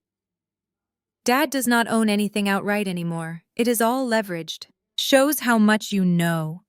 Spencer sneered, taking the bait completely. He used the family estate. He put the Oak Ridge mansion up as the primary-secondary collateral against the Vanguard line of credit. The bank holds the lien on the house. Dad knows he can just buy the debt back next week through the shadow company and clear the lien before Mom even finds out the house was ever at risk. It is a brilliant play. You are completely outmatched, Jillian. Just sign Blue Heron over to us and walk away before you get crushed. The silence that followed his declaration was absolute. The hum of the garage ventilation system seemed to fade away completely. I stared at my brother, my heart stopping for a fraction of a second before restarting with a fierce, triumphant rhythm. Spencer, in his desperate need to sound important and deeply embedded in his father's criminal schemes, had just handed me the keys to the kingdom. He had just revealed the fatal flaw in Richard's brilliant play. Richard had used the Oak Ridge mansion as collateral, the sprawling, pristine, multi-million-dollar suburban fortress. It was not just a house. It was the physical manifestation of my mother's entire identity. Patricia worshipped that estate. She hosted high society galas in the ballroom, gave tours of the manicured gardens, and used the prestigious address as her ultimate weapon of social superiority. It was her crown jewel, and Richard had secretly pledged it against a fraudulent loan that was currently in default. But Spencer was wrong about one crucial detail. Richard was not going to buy the debt back next week through a shadow company. Richard was never going to clear the lien, because Richard was no longer dealing with Vanguard Trust. He was dealing with me. The heavy leather folder resting inside my tote bag suddenly felt incredibly warm. The assignment paperwork I had just executed with Marcus Vance did not just transfer the commercial debt of Blue Heron LLC to my personal holding company. It transferred all the attached collateral rights. By purchasing the defaulted loan from the bank, I had legally purchased the liens securing it. I did not just hold the debt to my father's failing businesses. I held the literal deed to the house my parents prized over their own children. I owned the Oak Ridge mansion. I had the legal right to foreclose on it, evict them, and sell it to the highest bidder at any moment I chose. I looked at Spencer, who was still wearing that smug, arrogant smirk, fully believing he had just intimidated me into submission. He had absolutely no idea that he had just handed me the final devastating piece of ammunition I needed to eradicate them completely. You are right, Spencer. I said, my voice smooth and perfectly calm. I really do not understand high finance the way Dad does. It sounds incredibly complicated. I stepped past him, pulling my keys from my pocket and walking toward the secure glass doors of the elevator lobby. Where are you going? Spencer demanded, his smugness faltering as I walked away. We are not done here. You need to sign the transfer papers. Dad expects you to surrender the company. I swiped my security fob and the heavy door clicked open. I stepped inside the brightly lit lobby and turned back to look at him through the glass. Tell Dad I am keeping Blue Heron, I said, maintaining direct eye contact. And tell Mom she should really start packing. Thanksgiving is in exactly 48 hours, and I am hosting dinner this year. I let the heavy glass door swing shut, cutting off Spencer's confused, angry shouting.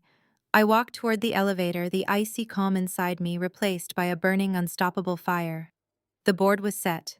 The trap was armed, and in 48 hours I was going to burn the Wilson family empire to the ground. I walked into my apartment, locked the deadbolt, and dropped my keys onto the entryway console. The silence of my living space usually offered a comforting refuge from the relentless noise of the financial district, but tonight it felt like a staging ground. The 48-hour countdown to Thanksgiving had officially begun, and I had an empire to dismantle. I did not bother changing out of my work clothes. I moved straight to the dining room table, sweeping aside a stack of mail and opening my leather tote bag. I carefully extracted the Vanguard Trust folder, the heavy paper stock feeling like a loaded weapon in my hands. I set it down in the exact center of the table. Next came my secure laptop, my portable hard drive, and a fresh ream of printer paper. I was an auditor. My entire career was built on the undeniable power of a perfectly constructed paper trail. Richard and Patricia had spent their lives manipulating narratives, using their wealth and social standing to bend the truth until it broke. But numbers did not bend, signatures did not lie, and collateral liens were absolute. I opened my laptop and connected it to my wireless printer. The machine hummed to life, a low mechanical growl that sounded like the drumbeat of impending justice. I began pulling up the digitized records of the Vanguard transaction, the transfer of ownership agreement Richard had tried to force me to sign, and the cross-collateralization documents Spencer had so helpfully tipped me off about. I needed physical copies. I needed undeniable tactile proof that I could drop onto the center of my mother's meticulously curated Thanksgiving table. I hit print on the first batch of documents, the machine rhythmically spitting out page after page of my father's financial death warrant. As I reached for my phone to check the time, the screen lit up with a barrage of missed calls and notifications. 32 missed calls, all from Patricia. She had clearly spoken to Spencer. The realization that I was not backing down, that I had explicitly threatened her beloved Oak Ridge mansion, had sent my mother into an absolute frenzy. I tapped the voicemail icon and set the phone on the table, letting the audio play out loud as I began sorting the freshly printed documents into separate color-coded folders. "Jillian, you need to call me back immediately." Patricia's voice filled the room, sharp and vibrating with barely suppressed panic. "Spencer told us what you said in the parking garage. This little mental breakdown of yours has gone far enough. You are acting completely unhinged. You are making wild threats about things you do not understand. Call your father right now and apologize before you do permanent damage to this family." I slid a copy of the deed assignment into a red folder, perfectly aligning the edges of the paper. I did not flinch at the sound of her voice. The next voicemail started automatically. "I do not know what kind of delusional fantasy you are living in, Jillian, but you are embarrassing yourself." Patricia's tone had shifted from panicked to viciously condescending. "You have always been so socially inept, so entirely out of touch with reality. You are clearly unstable. We are trying to protect you from your own incompetence, but if you insist on playing these games, you will end up with absolutely nothing. You are sick, Jillian. You need professional help." My hands paused over a stack of ledger printouts. Unstable, socially inept, mental breakdown. The words washed over me, triggering a visceral memory from 10 years ago. It was the exact same vocabulary she had weaponized against me when they threw me out of the house. When I had discovered Richard draining my college fund to cover a margin call I had threatened to tell my grandparents. Patricia had immediately gone on the offensive. She had called every aunt, uncle, and family friend in our extensive social circle, tearfully claiming that I was suffering from a severe psychological crisis. She told them I was having delusions, that I was making up terrible lies about my father because of an untreated mental illness.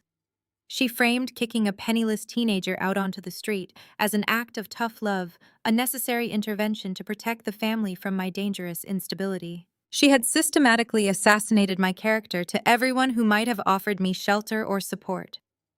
She made sure that when I fell, there would be no one there to catch me. She convinced the entire extended family that I was a lost cause, a volatile burden who needed to be cut off for my own good. And now, a decade later, faced with the very real threat of losing her precious mansion, she was instinctively reaching for the exact same weapon. She was already laying the groundwork to dismiss my claims as the ravings of a lunatic. I let the remaining voicemails play, ignoring her escalating threats, and manufactured hysteria using the sound of her desperation as a metronome for my work. I needed more than just one copy of the Vanguard file. If I handed a single folder to Richard, he would simply tear it up, deny its contents, and order me out of his house. I needed to ensure that his humiliation was absolute and public. Patricia always hosted an extravagant Thanksgiving dinner. She invited not only the immediate family but also Richard's key business partners, local politicians, and the most prominent members of the Oakmont Country Club. It was a massive catered affair designed to showcase their wealth and cement their social standing. I knew exactly who would be sitting at that long mahogany dining table. I needed a folder for every single one of them. I spent the next 3 hours printing, highlighting, and binding. I created 15 identical dossiers. Inside each one, I placed a copy of the original Blue Heron loan application, highlighting the forged signature. I included a copy of my grandfather's medical records, verifying he was in a coma on the date of signing. Then I added the absolute final blow, the cross-collateralization agreement clearly showing the Oak Ridge mansion listed as security, followed by the Vanguard trust assignment deed proving that I, Gillian Wilson, was the sole owner of that debt. I ran a bright yellow highlighter over the specific clause that granted me the immediate right to foreclose on the property and initiate eviction proceedings without a court order waiving the standard 90-day grace period due to the fraudulent nature of the loan origination. I wanted every country club gossip, every local politician, and every business rival sitting at that table to read exactly how Richard Wilson had gambled his wife's beloved estate on a federal crime and lost it to his own daughter. It was nearing midnight when I finally finished assembling the last dossier. My dining table was completely covered in neat, identical stacks of financial ruin. I rolled my shoulders, stretching the stiff muscles in my neck, and walked into the kitchen to pour myself a glass of cold water. The frantic buzzing of my phone had finally ceased. Patricia had seemingly exhausted her repertoire of insults and threats for the night. As I took a long drink, the sharp, distinctive chime of my secure email client echoed from my laptop speakers. I set the glass down and walked back into the dining room. I rarely received encrypted emails outside of banking hours unless an audit was actively imploding. I tapped the trackpad to wake the screen and entered my decryption key. The sender was Mitchell, my grandfather's estate attorney. The subject line simply read, "Urgent probate clearance." I clicked the message open, my eyes scanning the brief text. Gillian Mitchell wrote, "I apologize for the late hour, but we have just received an unexpected breakthrough." During the final asset sweep, the probate court uncovered a secondary safety deposit box held privately by Harrison under a subsidiary trust. We had no prior record of its existence. The court cleared the hurdles regarding access an hour ago, and I went straight to the bank to retrieve the contents. My brow furrowed. My grandfather was a meticulous man, but he kept all his vital documents with Mitchell. A hidden box meant something entirely off the books. I read the final paragraph of Mitchell's email. There were no financial assets or stock certificates inside Gillian. There was only a single flash drive. I have digitized the contents and attached the file through our secure portal. You need to view this immediately before you confront your father. I moved the cursor to the bottom of the screen and clicked the attachment icon. A progress bar appeared rapidly, filling with green as the heavy file downloaded to my encrypted hard drive. When the download complete notification popped up, I clicked the file to open it. My media player launched, expanding to fill the entire screen. The video was grainy at first, clearly recorded on an older webcam in the dim lighting of my grandfather's home study. The image stabilized, and I found myself staring into the face of Harrison Wilson. He looked incredibly frail, his skin pale, and his breathing labored, clearly recorded just days before his stroke. But his eyes were sharp, burning with an intense, familiar clarity. He looked directly into the camera lens, and the audio crackled to life. "Gillian." My grandfather said, his voice raspy but resolute. "If you are watching this, it means I am gone, and Richard has already tried to steal what is rightfully yours. I am making this recording because you need to know exactly how deep his crimes go And you need to know what he did to your mother to get his hands on Oak Ridge. I watched my grandfather's digital confession play out on the glowing screen of my laptop, the audio crackling slightly in the quiet isolation of my dining room. He spoke for 20 unbroken minutes. He detailed a massive, horrifying trail of coercion, quiet threats, and financial blackmail that Richard had orchestrated decades ago to rip the Oak Ridge estate from my mother's family trust. Patricia had always worshipped that house, treating it as the ultimate symbol of her superiority, but she had spent her entire adult life willfully ignoring the blood Richard spilled to secure the deed in his own name. He had systematically isolated her relatives, forcing them into a financial corner until signing over the property was their only option for survival. My grandfather had uncovered the extortion right before his stroke, and his final raspy words were a direct plea for me to expose the rot at the absolute center of the Wilson Empire. I let the video finish, the screen fading to a stark black. I did not shed a single tear. Any lingering fragment of filial guilt I might have harbored vanished instantly, replaced by a cold, surgical precision. I copied the video file onto 15 encrypted flash drives, slipping one into the front pocket of each thick, identical Vanguard Trust dossier. I packed the 15 heavy folders into a reinforced leather briefcase, placed it by the front door, and went to sleep. 48 hours later, I turned my practical sedan onto the winding, tree-lined driveway of the Oak Ridge estate. The sprawling property was Patricia's ultimate monument to her own manufactured reality. Even in the crisp, late November chill, the expansive front lawns were perfectly manicured.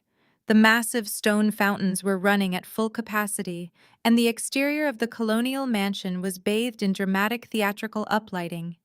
The circular driveway was already packed shoulder to shoulder with imported luxury vehicles. Mercedes sedans, pristine Range Rovers, and heavily polished Porsches sat gleaming under the pale autumn sun. I parked my unremarkable car at the very end of the line, hauled my heavy leather briefcase from the passenger seat, and walked up the wide stone steps. The moment I pushed open the heavy oak double doors, the overwhelming scent of expensive catering and cinnamon spice hit me. The grand foyer, with its sweeping dual staircases and imported marble flooring, was filled to the brim with over 40 members of our extended family. These were the aunts, uncles, and second cousins who had been rigorously fed Patricia's carefully crafted narrative for the last decade. She had spent 10 years telling everyone that my accounting career was a pathetic cover for my inability to function in polite society. As my sensible heels clicked against the marble, a sudden palpable hush rippled through the immediate crowd.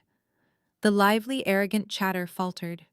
Dozens of eyes turned to lock onto me, their expressions ranging from morbid curiosity to outright glaring disdain.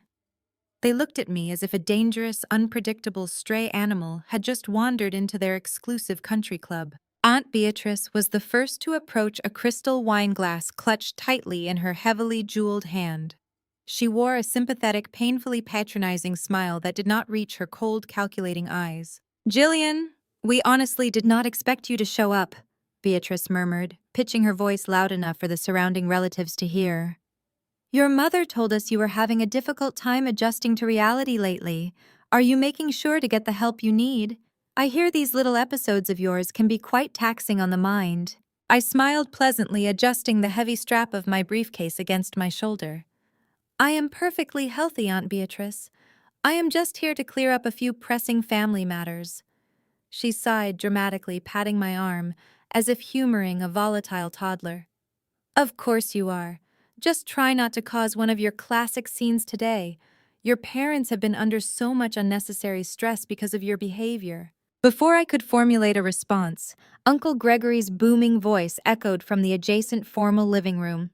He was standing by the massive stone fireplace, raising a glass of expensive scotch to Spencer, who was leaning against the mantelpiece, looking incredibly smug. To the young visionary, Gregory declared loudly, ensuring the entire room was paying attention. "Spencer, that new tech logistics venture of yours sounds like an absolute goldmine. It takes a real entrepreneur to spot gaps in the market like that. You are going to change the entire industry landscape." I watched Spencer preen under the unearned praise, nodding humbly and taking a sip of his drink. The absolute delusion of the scene was staggering. Spencer's supposedly brilliant tech logistics venture was an empty shell company that existed only on paper. His last three actual businesses had all ended in catastrophic Chapter 7 bankruptcies, leaving a trail of ruined suppliers, unpaid employees, and defaulted leases. Yet in Patricia's meticulously curated reality, Spencer was the brilliant corporate successor, and I was the unstable, socially inept failure who could not hold down a real job. Patricia suddenly materialized from the crowd, blocking my path to the living room. She wore a stunning emerald gown, looking every inch the flawless matriarch. She leaned in close, her voice a harsh, venomous whisper intended only for my ears. "I see you brought your little briefcase, Jillian. I assume you finally came to your senses and brought the signed transfer papers. Do not make a fool of yourself in front of my guests. Sit in the back, eat your dinner quietly, and hand the documents to your father when he asks for them. If you behave, we might just let you stay for dessert." I did not argue. I simply offered her a blank, unreadable stare and walked past her. I ignored the pointed glares of my cousins and found my assigned seat in the grand dining room. Patricia had orchestrated the seating chart with her usual cruel precision. Richard and Patricia sat at the head and foot of the massive mahogany table respectively. Spencer and his wealthy new fiancée were seated in the positions of honor directly to Richard's right. I was placed at the absolute furthest end of the room, practically backed against the swinging doors leading into the caterer's kitchen. I was wedged between two silent, sullen teenage cousins who spent the entire afternoon staring at their phones. It was a physical manifestation of my exile, a deliberate strategy to make me feel small and isolated. When the dinner bell finally rang, the extended family poured into the dining room, taking their seats amidst a flurry of loud, self-important conversations. The massive mahogany table groaned under the weight of crystal decanters, silver platters, and towering floral arrangements that obstructed the view from one end to the other. Course after course of incredibly rich, flawlessly plated food was served by the hired staff. I sat quietly in my corner, eating my roasted turkey and vegetables with perfect, unwavering composure. I did not engage in the petty gossip flowing around me. I did not defend myself against the passive-aggressive jabs lobbed in my direction by the relatives seated nearby. I simply watched. I was a predator sitting silently in the tall grass, observing every subtle movement of my prey. Richard was holding court at the head of the table, his face flushed with wine and supreme arrogance. He laughed loudly at his own jokes, pouring expensive vintage wines for his brothers and business partners, acting the part of the untouchable king. Patricia sat at the opposite end, looking radiant and triumphant. Every so often she would shoot me a glance of manufactured, deeply condescending pity. They both believed that my silent presence at the table meant I had finally broken under the pressure. They assumed the heavy leather briefcase resting against my feet contained the surrendered assets of Blue Heron. They thought I had come to publicly bow to their superior power, to beg for a few crumbs of their financial grace, and to accept my permanent place at the absolute bottom of the family hierarchy. They were reveling in their perceived victory, completely drunk on their own absolute authority. As the lavish dinner service concluded and the hired staff began clearing the heavy porcelain plates to make way for coffee and dessert, the ambient noise in the room reached a dull roar. Aunts and uncles were laughing loudly, leaning across the expensive floral centerpieces to share country club rumors and insider stock tips. Spencer was loudly explaining the genius of his non-existent business model to anyone who would validate him. The atmosphere was thick with entitlement and completely unearned arrogance. Then Richard stood up. He picked up his heavy silver dessert spoon and tapped it sharply against the rim of his crystal wineglass. The crisp, clear ringing sound cut through the chatter instantly. The 40 extended family members fell silent, turning their collective attention to the head of the table. Richard smoothed the lapels of his tailored blazer and adopted a somber, deeply serious expression. He looked down the long expanse of mahogany, his eyes bypassing the wealthy relatives and fixing directly on me. A heavy, expectant tension descended over the room. "I want to thank you all for being here today." Richard began, his voice projecting with a practiced patriarchal authority that demanded total submission. As you all know, this past month has been an incredibly trying time for our family. The loss of my father, Harrison, was a terrible blow. But what has been even more difficult is dealing with the tragic misunderstanding surrounding his final wishes. My father paused, letting his words hang heavily in the silent dining room. He lowered his head, pressing his fingertips to his eyes, as if overcome by a sudden, insurmountable wave of grief. When he looked back up, his eyes were shining with manufactured tears. It was a masterclass in manipulation, honed over decades of charming country club investors and deceiving business partners. He took a slow, shuddering breath, playing the part of the wounded, exhausted patriarch to absolute perfection. We all know that my father was not in his right mind during his final days. Richard continued, his voice trembling with practiced sorrow. The stroke ravaged his brain. The heavy medications left him confused, vulnerable, and completely disconnected from reality. During that terrible time when the rest of us were barred from the intensive care unit by hospital policy, Gillian took it upon herself to slip past the nurses. She sat by his bedside while he was heavily sedated and incapable of understanding basic legal concepts. She used that unregulated access to confuse a dying man, coercing him into altering his estate documents at the 11th hour. She manipulated a terrified, incapacitated old man into signing over Blue Heron, the very foundation of this family's commercial enterprises. A collective gasp echoed down the length of the mahogany table. Aunt Beatrice pressed a hand to her chest, shaking her head in theatrical disgust. Uncle Gregory scowled, his face turning a dark mottled red. The murmurs began instantly rippling through the 40 extended family members like a spark through dry brush. I sat perfectly still in my corner chair, listening as my own relatives openly judged me. I heard the venomous whispers drifting over the crystal wine glasses and half-empty dessert plates. "Heartless thief," one cousin muttered. After everything her parents did for her, an aunt whispered loudly to her neighbor.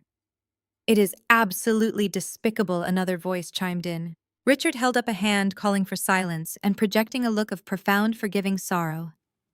"Please, I ask that we do not judge her too harshly. We all know Gillian has struggled for a very long time. 10 years ago, when we realized she was suffering from severe emotional instability, Patricia and I tried everything in our power to get her the psychological help she so desperately needed. We made the agonizing decision to practice tough love, hoping she would find her way back to reality. But clearly her delusions have only deepened. She honestly believes she is entitled to an empire she did not build, and she is willing to destroy this family to get it." Patricia sat at the opposite end of the table, her posture impeccably straight in her emerald silk gown. She raised her wineglass to her lips, taking a slow, delicate sip. Over the rim of the crystal, she shot me a look of pure, unadulterated triumph. She was radiating absolute victory. In her mind, the trap had been flawlessly sprung. She had successfully turned my entire bloodline into a hostile jury, creating an atmosphere of overwhelming psychological pressure designed to crush whatever fragile resistance I had left. "Gillian does not understand the complexities of commercial finance," Richard said, his voice shifting from sorrowful to firmly authoritative. "She does not realize that Blue Heron is severely leveraged. By stealing the company, she has triggered a catastrophic default. The bank is moving to repossess the commercial assets tomorrow morning. If she maintains this delusion, she will not only bankrupt herself, but she will drag my father's legacy through the mud of federal foreclosure. I cannot stand by and watch my father's life work be destroyed by a mental breakdown." At that exact cue, Spencer pushed his chair back and stood up from his position of honor near the head of the table. He buttoned his tailored suit jacket, his chest puffed out with arrogant self-importance. He was relishing this moment. He was stepping into the spotlight to play the magnanimous savior of the Wilson family empire. He picked up a thick legal document from the sideboard and began walking slowly down the length of the dining room. The room watched in hushed reverence as the golden boy made his way toward the exiled daughter.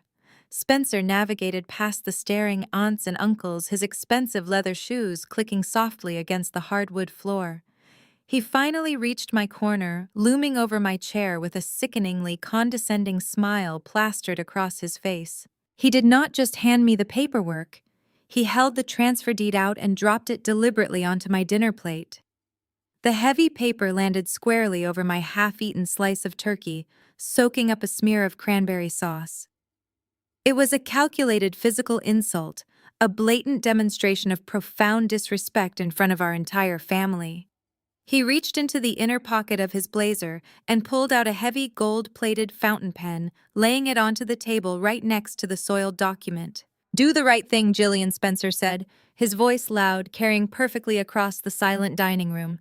"Give Dad his company back, or we all know the bank takes it tomorrow. We are giving you one last chance to save yourself. Sign the paper, apologize to the family, and we can put this ugly incident behind us." The 40 guests stared at me, their eyes heavy with expectation and contempt. They were waiting for the inevitable collapse. They expected me to burst into humiliated tears, to snatch up the gold pen with trembling fingers, and to frantically sign my name just to escape the crushing weight of their collective judgment. They had watched Richard and Patricia execute this exact style of public intervention for decades, breaking down business rivals and disobedient relatives through sheer social terror. I looked down at the transfer deed resting on my plate. I looked at the gold fountain pen gleaming under the warm light of the dining room chandelier. A decade ago, this exact scenario would have completely destroyed me. At 22, I would have suffocated under the panic, desperately believing my mother's narrative that I was somehow defective, unstable, and unworthy of a place at this table. I would have signed anything just to stop the glaring eyes and the venomous whispers. But I was no longer a terrified, helpless girl begging for the approval of a family that fundamentally despised me. I was a senior financial auditor who owned my father's federal debt, the deed to my mother's house, and the undeniable truth of my grandfather's final hours. I did not cry. I did not shake. I slowly reached out and picked up the heavy gold fountain pen. A collective sigh of relief seemed to ripple through the dining room. Several aunts nodded in approval, their rigid shoulders relaxing as they witnessed my apparent surrender. Spencer crossed his arms over his chest, his smirk widening into a full victorious grin. Down at the end of the table, Patricia lowered her wine glass, her eyes shining with malicious satisfaction. She had won. The unruly, defective daughter had been successfully brought to heel. I held the pen in my right hand, turning it slowly between my fingers, feeling the cool, polished metal against my skin. I kept my gaze locked entirely on my mother, holding her triumphant stare from across the length of the massive mahogany table. I let her savor the illusion of her absolute victory for 5 long, agonizing seconds. I wanted her to feel the peak of her manufactured power before I ripped it out of her hands forever. I did not uncap the pen. I did not move it toward the soiled transfer deed on my plate. Instead, I casually tossed the gold pen over my shoulder. It clattered loudly against the hardwood floor, rolling away into the shadows near the kitchen door. The entire dining room froze, the collective breath of 40 people caught in their throats. Spencer's smirk vanished instantly, replaced by a look of profound, stuttering confusion. Richard's face darkened, his jaw snapping shut as he gripped the edges of his table setting. Patricia's triumphant smile shattered, her eyes narrowing into furious slits as she realized I was not following her meticulously written script. Without breaking eye contact with my mother, I reached my left hand into the open top of my leather tote bag resting by my feet. My fingers bypassed the 15 thick, heavily documented Vanguard Trust dossiers waiting to be distributed. They bypassed the printed ledgers, the highlighted foreclosure notices, and the undeniable proof of my father's federal bank fraud. My hand found the small, sleek plastic casing I had packed at the very top. I pulled my hand out of the bag and brought the device up to the table level, resting it casually next to my water glass. It was a small, high-powered projector remote. "What exactly do you think you are doing, Jillian?" Richard demanded, his voice dropping its sorrowful facade, entirely replaced by a harsh, metallic edge of rising panic. "I told you to sign the document. I am afraid I cannot sign that." "Dad," I said, my voice echoing clearly through the stunned silence of the dining room. "You see, there is one major flaw in your tragic story about Grandpa Harrison being confused and heavily medicated. He was not confused at all. In fact, he was incredibly clear-headed when he set up a secondary hidden safety deposit box with his probate attorney. And he was absolutely lucid when he recorded his final message to this family. I aimed the remote directly at the blank cream-colored wall behind Richard's chair, the wall Patricia had deliberately left empty to showcase an expensive antique credenza. I pressed the power button. The click of the remote was remarkably quiet, yet it seemed to shatter the oppressive atmosphere of the dining room. I shifted my aim from the blank wall behind my father and pointed the small device through the wide arched double doorways leading into the formal living room. Instantly, the massive 75-inch smart television mounted above the marble fireplace flared to life. A sharp electronic chime echoed through the first floor of the estate. Through the archways, every single guest seated at the long mahogany table had a perfect, unobstructed view of the high-definition screen. I stood up. I pushed my heavy wooden dining chair back, the legs scraping loudly against the polished hardwood floor. The sound cut through the stunned, breathless silence of the 40 extended family members. I smoothed the front of my sensible, tailored slacks, planted my feet firmly, and looked directly down the length of the table at my father. "Dad is right about one thing," I said. I did not raise my voice.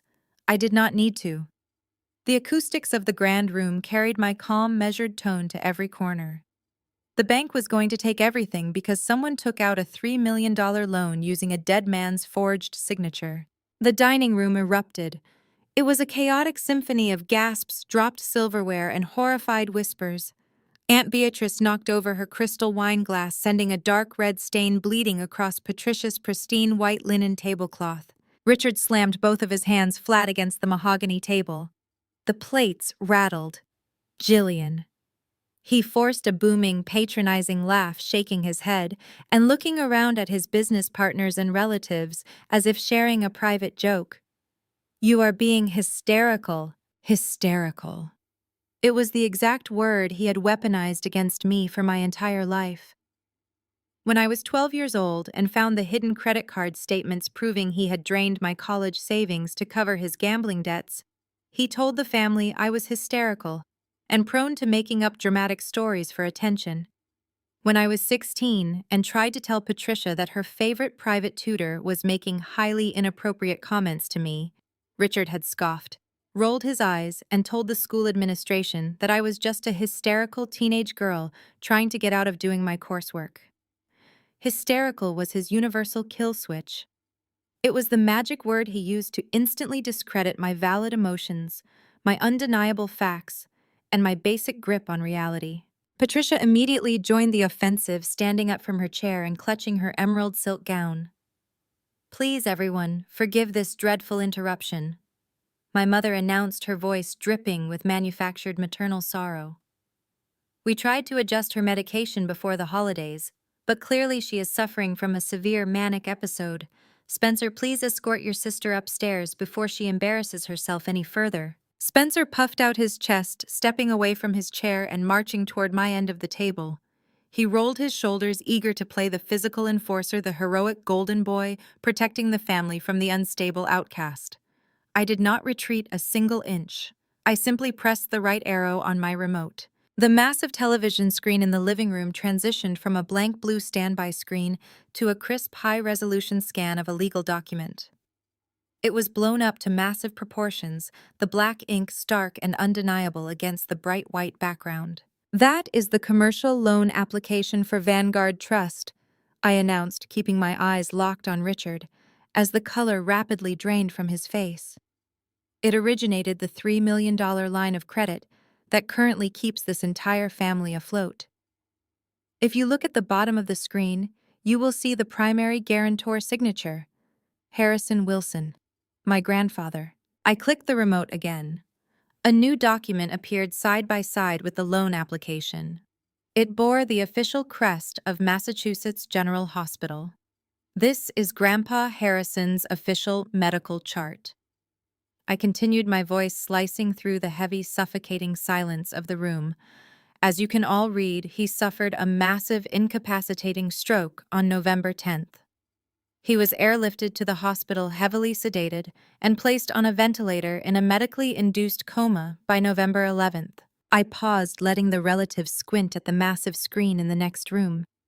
Uncle Gregory reached into his breast pocket and slowly pulled out his reading glasses. The Vanguard Trust loan application, I said, enunciating every single syllable with lethal precision, is dated November 14th. The signature is flawless. It is completely steady. It is the signature of a healthy man sitting at a desk, not an incapacitated man fighting for his life on life support. My father forged the signature of a dying man to secure $3 million because his own credit was completely destroyed. The whispers that had previously been directed at me suddenly shifted, twisting into a low, dangerous murmur aimed directly at the head of the table. Aunt Beatrice stared at the screen, her mouth hanging open. Uncle Gregory looked from the hospital dates to the loan application, his brow furrowing in deep analytical calculation. The business partners seated near the center of the table leaned back in their chairs, physically distancing themselves from Richard. They recognized federal bank fraud when they saw it, and none of them wanted to be caught in the blast radius. Richard's face transformed from pale white to a dark mottled magenta. The sophisticated country club patriarch vanished, replaced by a cornered, desperate tyrant. "Turn that television off right now," he roared, his voice cracking with panic. "That is fabricated garbage." She hacked into my files and altered the dates to frame me. "She is a sick, vindictive liar." Spencer was suddenly standing just 2 feet away from me. He reached out, attempting to snatch the projector remote from my hand. "Give it to me, Jillian," he hissed, his face twisted in ugly, arrogant rage. "You are ruining Thanksgiving. You are destroying Dad's reputation over a clerical error." I sidestepped his grasping hand smoothly and clicked the remote for a third time. The screen wiped the medical records away and replaced them with a series of banking wire transfers. "Do not talk to me about ruined reputations, Spencer," I snapped, turning my cold fury onto my brother. The entire room watched the screen as I exposed the golden boy. Those wire transfers show exactly where that stolen $3 million went. A massive portion of it did not go into Blue Heron LLC. It went directly into the accounts of Spencer's failing tech logistics venture. Dad used a fraudulent federal loan to secretly bail you out of your third consecutive bankruptcy. You are not an entrepreneur, Spencer. You are a financial parasite living off the proceeds of a felony. Spencer froze. He looked at the massive screen, seeing his own hidden bank account numbers displayed for 40 of our most judgmental relatives to scrutinize. His wealthy new fiancée, seated at the other end of the table, suddenly dropped her fork, staring at Spencer in absolute horror. The illusion of his self-made success shattered into a million irreparable pieces in front of a live audience. He backed away from me, his mouth opening and closing soundlessly as he tried to formulate a lie that could counter the hard, digitized bank records staring him in the face. The extended family was no longer glaring at me. They were glaring at Richard and Spencer. The uncles who had just praised Spencer's business acumen now looked at him with open disgust. The aunts who had pitied my parents for having such an unstable daughter were now whispering frantically about prison sentences and asset seizures. Patricia was hyperventilating. She grabbed the edge of the table, her knuckles turning bone white. She looked around at the 40 guests, watching her ultimate social nightmare unfold in real time. The flawless matriarch routine was dead. She was hosting a dinner party inside a collapsing house of cards. Richard slammed his fist on the table again, desperately trying to reclaim his authority. "Enough!" he screamed, the veins bulging in his neck. "I do not care what imaginary papers you project on that wall. I am the patriarch of this family. I built this empire with my own 2 hands. You are nothing but a glorified, bitter bookkeeper holding a piece of trash." He pointed a shaking, furious finger down the length of the table, aiming directly at the soiled transfer deed Spencer had dropped onto my dinner plate. "You are going to pick up that pen," Richard commanded, his voice dripping with venom. "You are going to sign the deed to Blue Heron back over to me, and then you are going to pack your bags and leave my property forever. If you do not sign it, the bank forecloses tomorrow morning and you go down with the ship. Give me my company back." The room held its breath. The silence was absolute, save for the heavy, panicked breathing of my mother. I looked down at the transfer deed resting on my plate stained with cranberry sauce and turkey gravy. I looked at the heavy gold fountain pen lying on the hardwood floor where I had tossed it. Then I looked up. I looked past Richard's furious red face. I looked directly at Patricia. She was wearing a desperate, trembling smirk.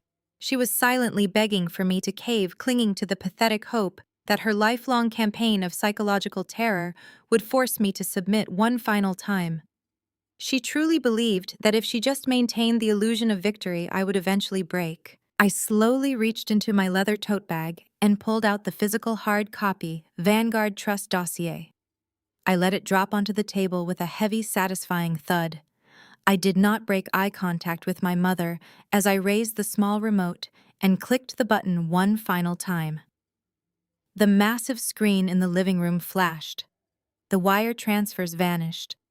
In their place, a heavily watermarked, legally binding document appeared. The official crest of Vanguard Trust sat at the very top. "I didn't sign the company over to you, Dad," I said, my voice cutting through the dining room like a surgical scalpel. "I bought your debt. Vanguard Trust sold me the loan. I am your sole creditor." For a fraction of a second, the dining room existed in a state of absolute paralyzed suspension. The immensity of the revelation hung in the cinnamon-scented air, heavy and suffocating. Then the paralysis shattered and complete chaos erupted. It was a spectacular, violent unraveling of the polished social facade Patricia had spent 40 years constructing. 40 extended family members, business partners, and country club socialites broke into a chaotic chorus of shouts, gasps, and frantic overlapping conversations.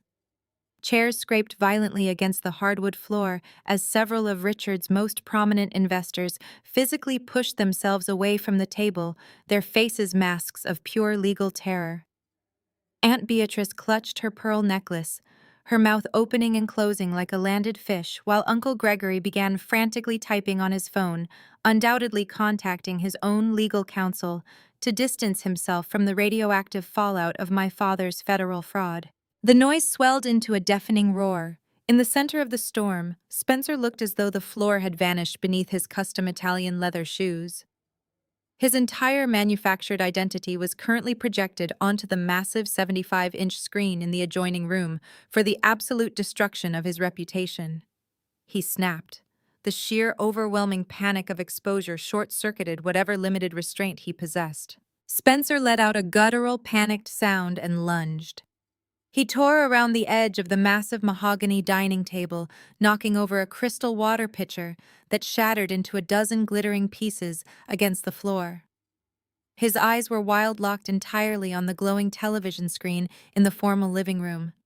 He was operating on pure, desperate adrenaline, intending to physically rip the power cord from the wall to stop the bleeding of his own secrets. I did not flinch. I did not retreat. I simply stepped squarely into the archway, positioning my body directly between my brother and the television. Spencer threw his hands out, his face twisted in a mask of furious entitlement, fully intending to shove me out of his way, just as he had done our entire lives whenever I stood between him and what he wanted. "If you touch me, my lawyer files the fraud charges with the district attorney in exactly 60 seconds. I stated, my voice freezing him in his tracks. I spoke the words with a cold, terrifying calm that completely neutralized his physical momentum. Spencer skidded to a halt mere inches from my face. His hands hovered in the air, trembling violently.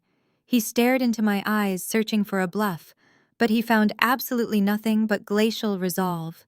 He knew I was not playing a game.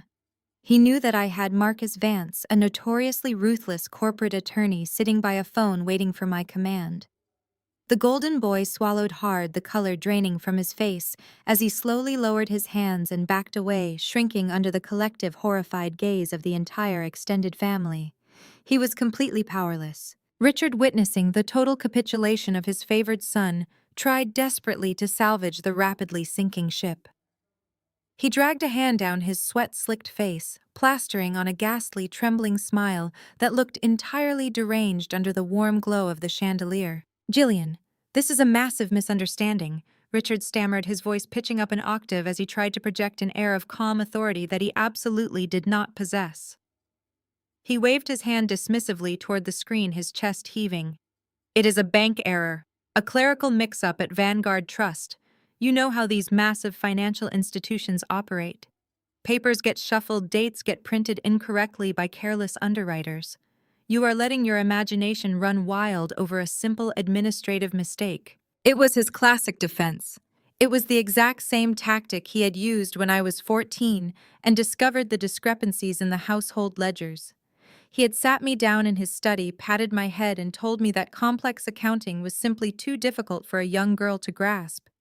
He had blamed the accountants, the bank, the software, anything to avoid accountability. He had spent my entire life convincing the family that my perception of reality was flawed, that my ability to read numbers was clouded by an inherent instability. He was trying to play the same card now, hoping the room would fall back into their comfortable habit of dismissing me. I did not raise my voice, but the icy precision of my tone cut through his stammering excuses like a blade. I clicked the small remote in my hand, and the screen behind me shifted instantly. The wire transfers vanished, replaced by a side-by-side comparison of two highly magnified, aggressively highlighted documents. "There is no bank error, Dad," I said, keeping my eyes locked on his crumbling facade. On the left side of the screen is the official medical log from Massachusetts General Hospital. It details the exact hour Grandpa Harrison suffered his massive stroke. It details the exact combination of paralytic drugs and heavy sedatives pumping through his veins when they placed him in a medically induced coma. That was November 11th. I paused, letting the silence stretch as 40 people leaned forward, reading the indisputable medical facts projected in high definition. On the right side of the screen, I continued smoothly, is the Vanguard Trust commercial line of credit application. The document that secured $3 million against the coastal properties of Blue Heron, LLC. The document bearing Grandpa Harrison's signature.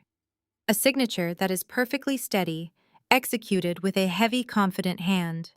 I want you to explain to this room and to your business partners sitting at this table how a man in a deep medically induced coma, breathing through a ventilator tube, managed to sit up, grip a pen, and sign a federal financial document on November 14th. A collective murmur of disgust swept through the dining room.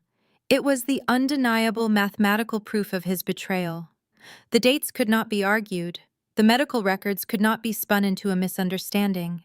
Richard had forged the signature of his own dying father while the man lay incapacitated in a hospital bed. He had leveraged the family legacy to cover his own catastrophic failures and fund Spencer's fraudulent lifestyle. The prominent country club members at the table were no longer just backing away, they were actively reaching for their coats. Uncle Gregory stared at Richard with a look of profound, sickening realization. The golden veneer of the Wilson patriarch had been stripped away, revealing nothing but a desperate, thieving coward. Richard opened his mouth to speak, to launch into another pathetic string of lies. But no sound came out. His face was a mask of sheer terror. The illusion of his power had been entirely dependent on my silence. And now that I had spoken, he was utterly defenseless. Suddenly, a shrill, piercing shriek shattered the tension. "You are making this all up." Patricia surged forward from her chair at the opposite end of the table. Her emerald silk gown swished violently around her ankles as she marched down the length of the dining room. Her face was twisted into a grotesque mask of fury and denial. She could not accept the collapse of her social empire. She refused to acknowledge the undeniable truth projected on the wall because doing so would mean admitting her entire life was funded by a criminal. "You fabricated those documents!" Patricia screamed, pointing a perfectly manicured, trembling finger directly at my face. "You hacked into his accounts and planted those numbers. You have always been obsessed with destroying us. You are a jealous, bitter, heartless little thief. And you are doing this just to destroy this family because you could never measure up to your brother." She was hyperventilating, her voice echoing shrilly off the marble foyer. The extended family watched her meltdown in stunned silence. The flawless, perfectly composed matriarch was screaming like a cornered animal desperately clinging to the fiction of her superiority. She wanted me to react. She wanted me to yell back, to defend myself, to prove her narrative that I was the unstable, volatile one. I stood my ground, my posture perfectly relaxed, my expression completely serene. I let her scream until she ran out of breath, her chest heaving as she glared at me with absolute hatred. I looked dead at her, my eyes completely void of the daughterly obedience she had demanded for 3 decades. "I'm not," I replied, my voice dropping to a deadly quiet register that commanded the attention of every single person in the room. "But he is." I clicked the remote one final time. The massive 75-inch screen in the formal living room flickered, dropping the stark white legal documents into pitch blackness. For a single suspended heartbeat, the dining room was plunged into an agonizing quiet. Then the screen flared back to life, flooding the space with a harsh high-definition glow. A collective intake of breath rippled down the length of the mahogany table. My grandfather Harrison Wilson filled the frame. The video was recorded in the familiar wood-paneled confines of his private study. He was seated behind his massive oak desk, a thick wool blanket draped over his lap. The physical toll of his failing health was undeniable. His skin held the pallor of fragile parchment, and a thin, clear oxygen cannula was strapped beneath his nose. He looked like a man standing on the absolute precipice of death. But his eyes, the exact same piercing, analytical shade of icy blue that stared back at me from the mirror every morning, were sharp, furious, and terrifyingly lucid. He leaned forward, bracing his forearms against the leather blotter on his desk, and stared directly into the camera lens. When he spoke, the surround sound system amplified his raspy, rattling voice, sending it booming through the opulent living spaces of the Oak Ridge estate. "Hello, Richard. Hello, Patricia," my grandfather said, his voice echoing with the crushing weight of a judge delivering a death sentence. "If this recording is playing, it means my body has finally given out. It also means you have exhausted the very last drop of your borrowed luck." At the head of the table, Richard gripped the edge of his chair, his knuckles turning stark white. He opened his mouth to shout, to order someone to cut the power, but a sharp warning gesture from his eldest brother, Uncle Gregory, silenced him instantly. The entire room of 40 extended family members, country club socialites, and business partners was entirely captivated, paralyzed by the digital ghost speaking from the wall. "For 19 years, Richard, you and your wife have treated my legacy like a bottomless personal slush fund," Harrison stated, his tone devoid of any parental warmth, completely stripped down to absolute disgust. "You thought I was too old, too disconnected to notice the rot you were injecting into the family accounts.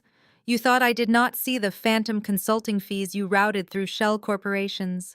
You thought I was blind to the inflated vendor invoices used to fund Patricia's endless, pathetic renovations of that gaudy mansion. I tracked every single stolen cent. I watched you siphon millions into offshore accounts registered under Patricia's maiden name. I sat in silence while you bled the Wilson Trust dry to fund an illusion of grandeur you neither earned nor deserved." Patricia let out a strangled, high-pitched gasp. She pressed both hands over her mouth, her eyes darting frantically around the dining room. She was looking for a sympathetic face, searching for a single relative who might dismiss the video as a deep fake or a cruel prank. She found absolutely nothing but horrified, transfixed stares. The aunts and uncles who had spent the last decade validating her fabricated social superiority were now looking at her as if she had brought a contagious disease to the dinner table. "But your financial crimes?" My grandfather continued, pausing to take a slow, labored breath, pale in comparison to your absolute moral bankruptcy as parents. "I sat at your Thanksgiving tables, year after year. I watched you operate. I watched you systematically, maliciously starve Jillian of basic human decency. You punished her because she possessed the one thing you both lacked entirely: integrity. You abused her, you isolated her, and you threw a teenager onto the street because she had the audacity to see through your shallow, glittering facade. You drove away the only intelligent heir this family possessed because her mere existence illuminated your profound inadequacies." The silence in the dining room was absolute. The background hum of the catering staff in the kitchen had ceased. The clinking of crystal and silver was completely gone. Every single person who had spent the afternoon passive-aggressively interrogating me about my little accounting job was now shrinking into their expensive upholstered chairs. "And while you cast your daughter out to survive on her own, Harrison sneered, the sheer contempt vibrating through the speakers. You poured my money into Spencer's bottomless pit of catastrophic failures. You fed his ego while he squandered my legacy. You bailed him out of bankruptcy, after bankruptcy, rewarding his staggering incompetence just so you could maintain the illusion of a perfect, successful son. You raised a boy with all of your boundless arrogance and absolutely none of the intellect required to sustain it. Spencer, standing near the head of the table, looked as though he had been physically struck. His shoulders slumped, the arrogant, puffed-out posture entirely collapsing. The wealthy new fiancée, seated a few feet away from him, was staring at him with a look of pure, unadulterated revulsion. She slowly pushed her chair back, creating a visible, undeniable physical distance between herself and the golden boy who had just been exposed as a complete, utter fraud. Which brings us to Vanguard.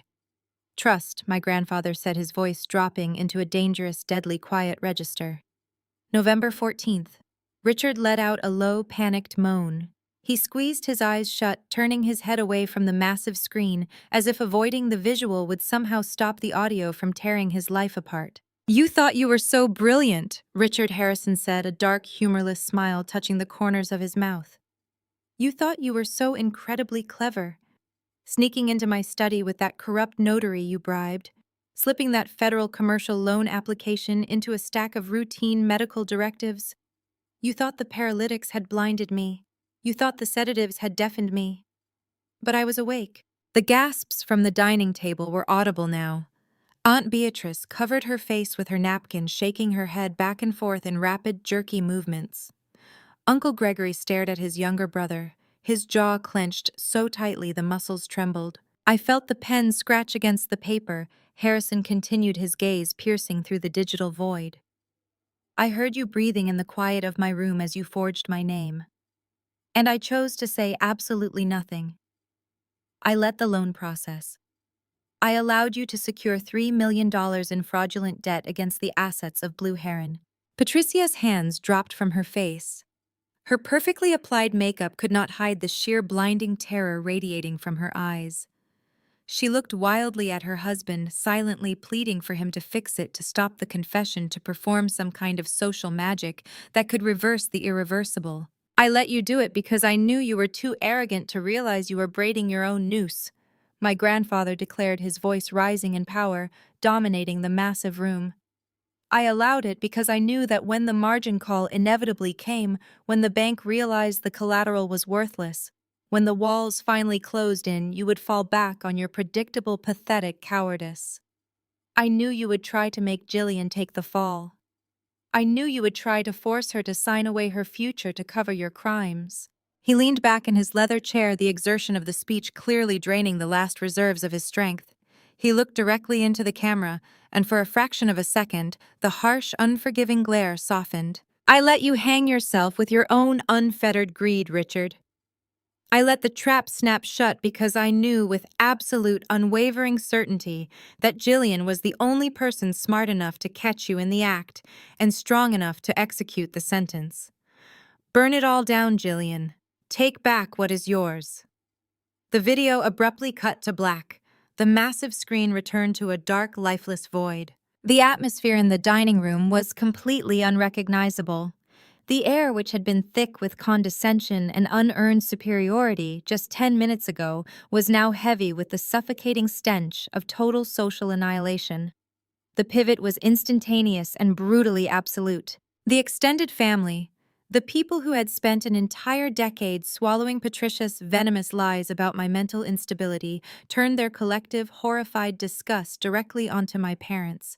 The transition was a violent physical ripple. Chairs were pushed back. Relatives turned their bodies away from the head of the table. The aunts and uncles who had glared at me with open disdain moments earlier were now looking at Richard and Patricia as if they were grotesque, terrifying monsters. Aunt Beatrice stood up from the table. She did not say a word. She simply picked up her designer clutch, turned her back on her sister-in-law, and walked toward the grand foyer. It was the ultimate, undeniable signal of excommunication. Several other high-profile guests immediately followed suit, murmuring urgent instructions to their spouses to retrieve their coats. Uncle Gregory, The man who had just proudly toasted to Spencer's fraudulent entrepreneurial spirit stood up slowly. He looked at Richard, his expression a mixture of profound sorrow and absolute unforgiving rage. "You forged our father's signature on his deathbed," Gregory said, his voice a low, gravelly whisper that carried perfectly through the silent room. "You stole from the trust. You stole from all of us. I will be contacting my attorneys in the morning, Richard. Do not ever call my house again." Gregory turned on his heel and strode out of the dining room, his departure signaling the final catastrophic collapse of the Wilson family hierarchy. Richard was left completely isolated at the head of the table. The untouchable patriarch was physically trembling. His tailored suit seemed too large for his suddenly shrunken frame. His face was slick with a cold, panicked sweat. He looked around the room, his eyes darting frantically from empty chair to empty chair, desperately searching for a single ally, a single sympathetic face who would validate his decades of lies. He found absolutely no one. Spencer had retreated to the far corner of the room, leaning against the wall with his head in his hands, completely abandoned by his wealthy fiancé, who had already fled out the front door. Patricia remained frozen in her chair at the foot of the table. Her flawless emerald gown looked like a costume from a cancelled play. Her mouth was slightly open, trapped in a silent, endless scream of defeated vanity. Her country club empire, her pristine social reputation, the carefully constructed illusion of her superiority. Everything was gone, burned to ash in a matter of minutes. I stood at my place near the kitchen doors, my posture perfectly straight, my hands resting lightly on the back of my wooden dining chair. I felt no joy, no triumphant rush of adrenaline. I only felt a cold, deep, unshakable peace. The ledger was finally balanced. The audit was complete. I looked down the length of the long mahogany table directly into my father's terrified hollow eyes. I did not raise my voice, but the absolute crushing finality of my words filled the empty spaces of the room.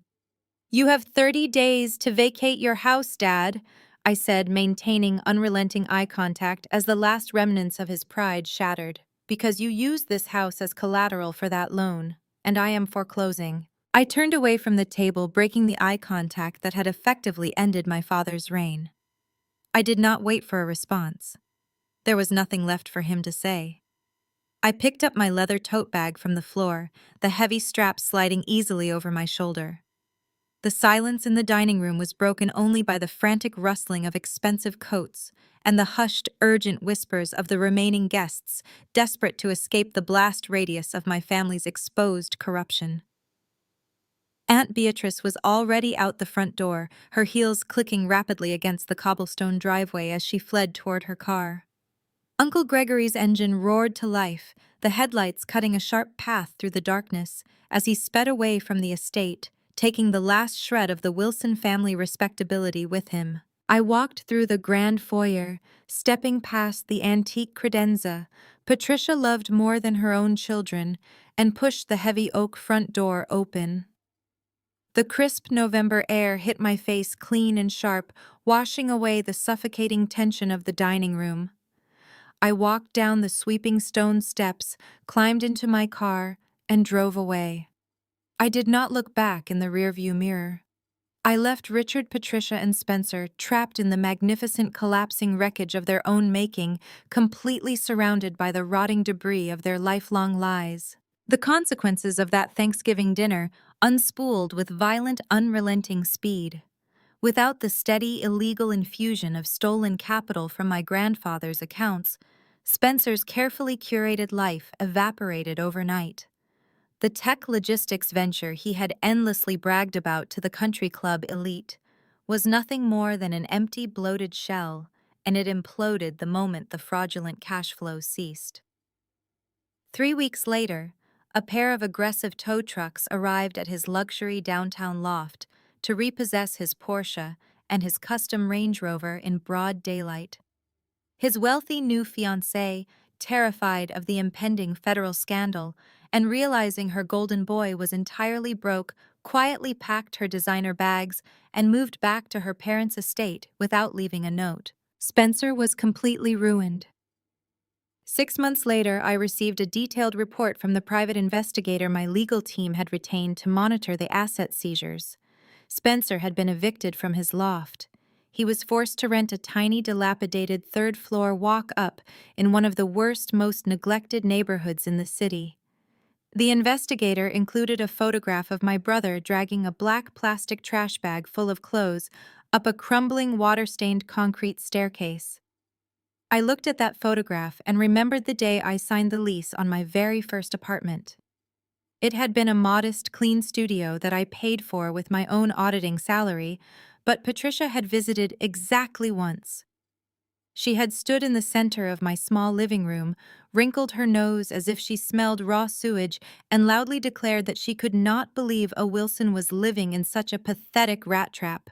She had mocked my independence. She had shamed my hard work. Now the absolute irony was inescapable.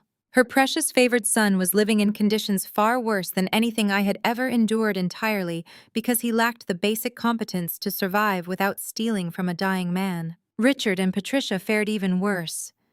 The 30-day foreclosure notice I had handed them was not an empty threat.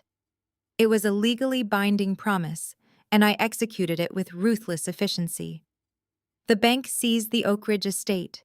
The very day the moving trucks arrived to clear out Patricia's custom, imported furniture, and Richard's antique mahogany desk, the federal authorities also arrived. Uncle Gregory had kept his word. He had taken the evidence of the forged Vanguard Trust loan directly to his own aggressive legal counsel, who had immediately contacted the district attorney to protect the rest of the family from implication. The federal indictment came down hard and fast. Richard was charged with multiple counts of wire fraud, bank fraud, and elder abuse. Patricia was formally named as a co-conspirator. Their bank accounts were frozen by the government. Their hidden offshore assets were seized. The social exile they experienced was instantaneous and absolute. The prestigious country club revoked their membership within 24 hours of the indictment hitting the local evening news. The affluent women who had attended Patricia's lavish charity luncheons now crossed the street to avoid walking past her. The wealthy men who had played golf with Richard flatly refused to take his panicked phone calls. Stripped of their stolen wealth and their unearned prestige, they were forced into a cramped, outdated condominium on the dreary outskirts of the city, rapidly drowning under a mountain of federal legal fees. The flawless matriarch and the untouchable patriarch were entirely exposed as common, desperate thieves. While their fabricated world burned to ash, mine was just beginning to bloom. I officially assumed full control of Blue Heron LLC, marching into the corporate headquarters and immediately stripping away the bloated, corrupt management structure Richard had put in place. I fired the complicit board members, overhauled the company ledgers, and purged the toxic culture my father had fostered. I then merged Blue Heron's massive commercial real estate holdings with my own independent auditing firm, creating a new streamlined financial powerhouse that operated with absolute transparency and ruthless efficiency. The assets my grandfather had built with his own two hands were finally secure, locked safely away from the parasites who had tried to drain them dry. But I did not just hoard the recovered wealth. I remembered the exact words my grandfather had spoken in that final video, his explicit command to burn it down and take back what was mine. I realized that his true legacy was not the vast sums of money itself, but the undeniable power of self-reliance. He had respected my ability to survive.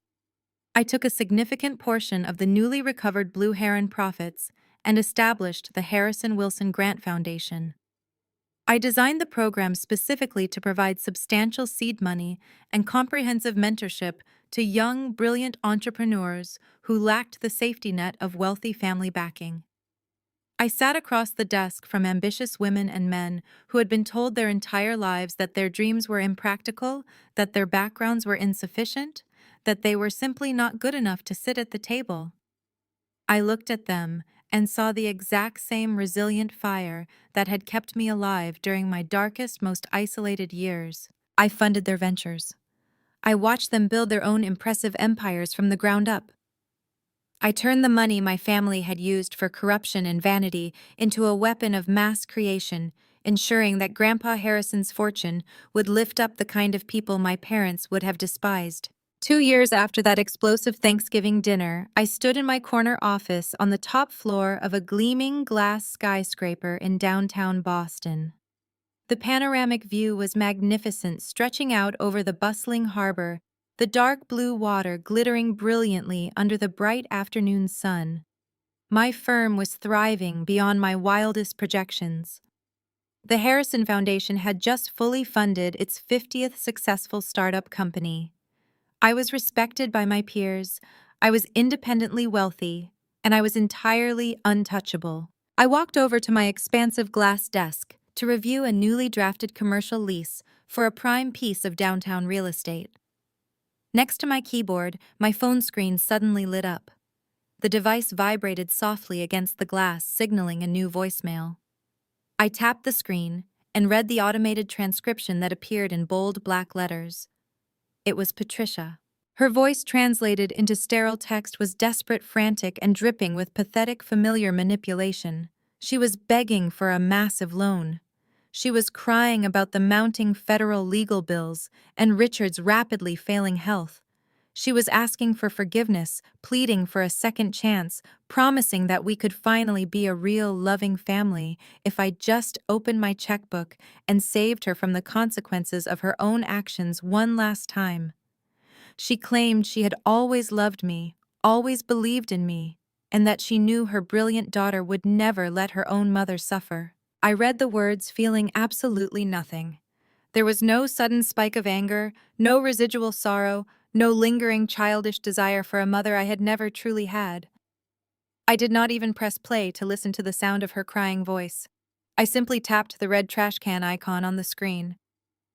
The message vanished instantly, deleted forever, scrubbed from my device and my life without a single second of hesitation. I put the phone face down on the desk.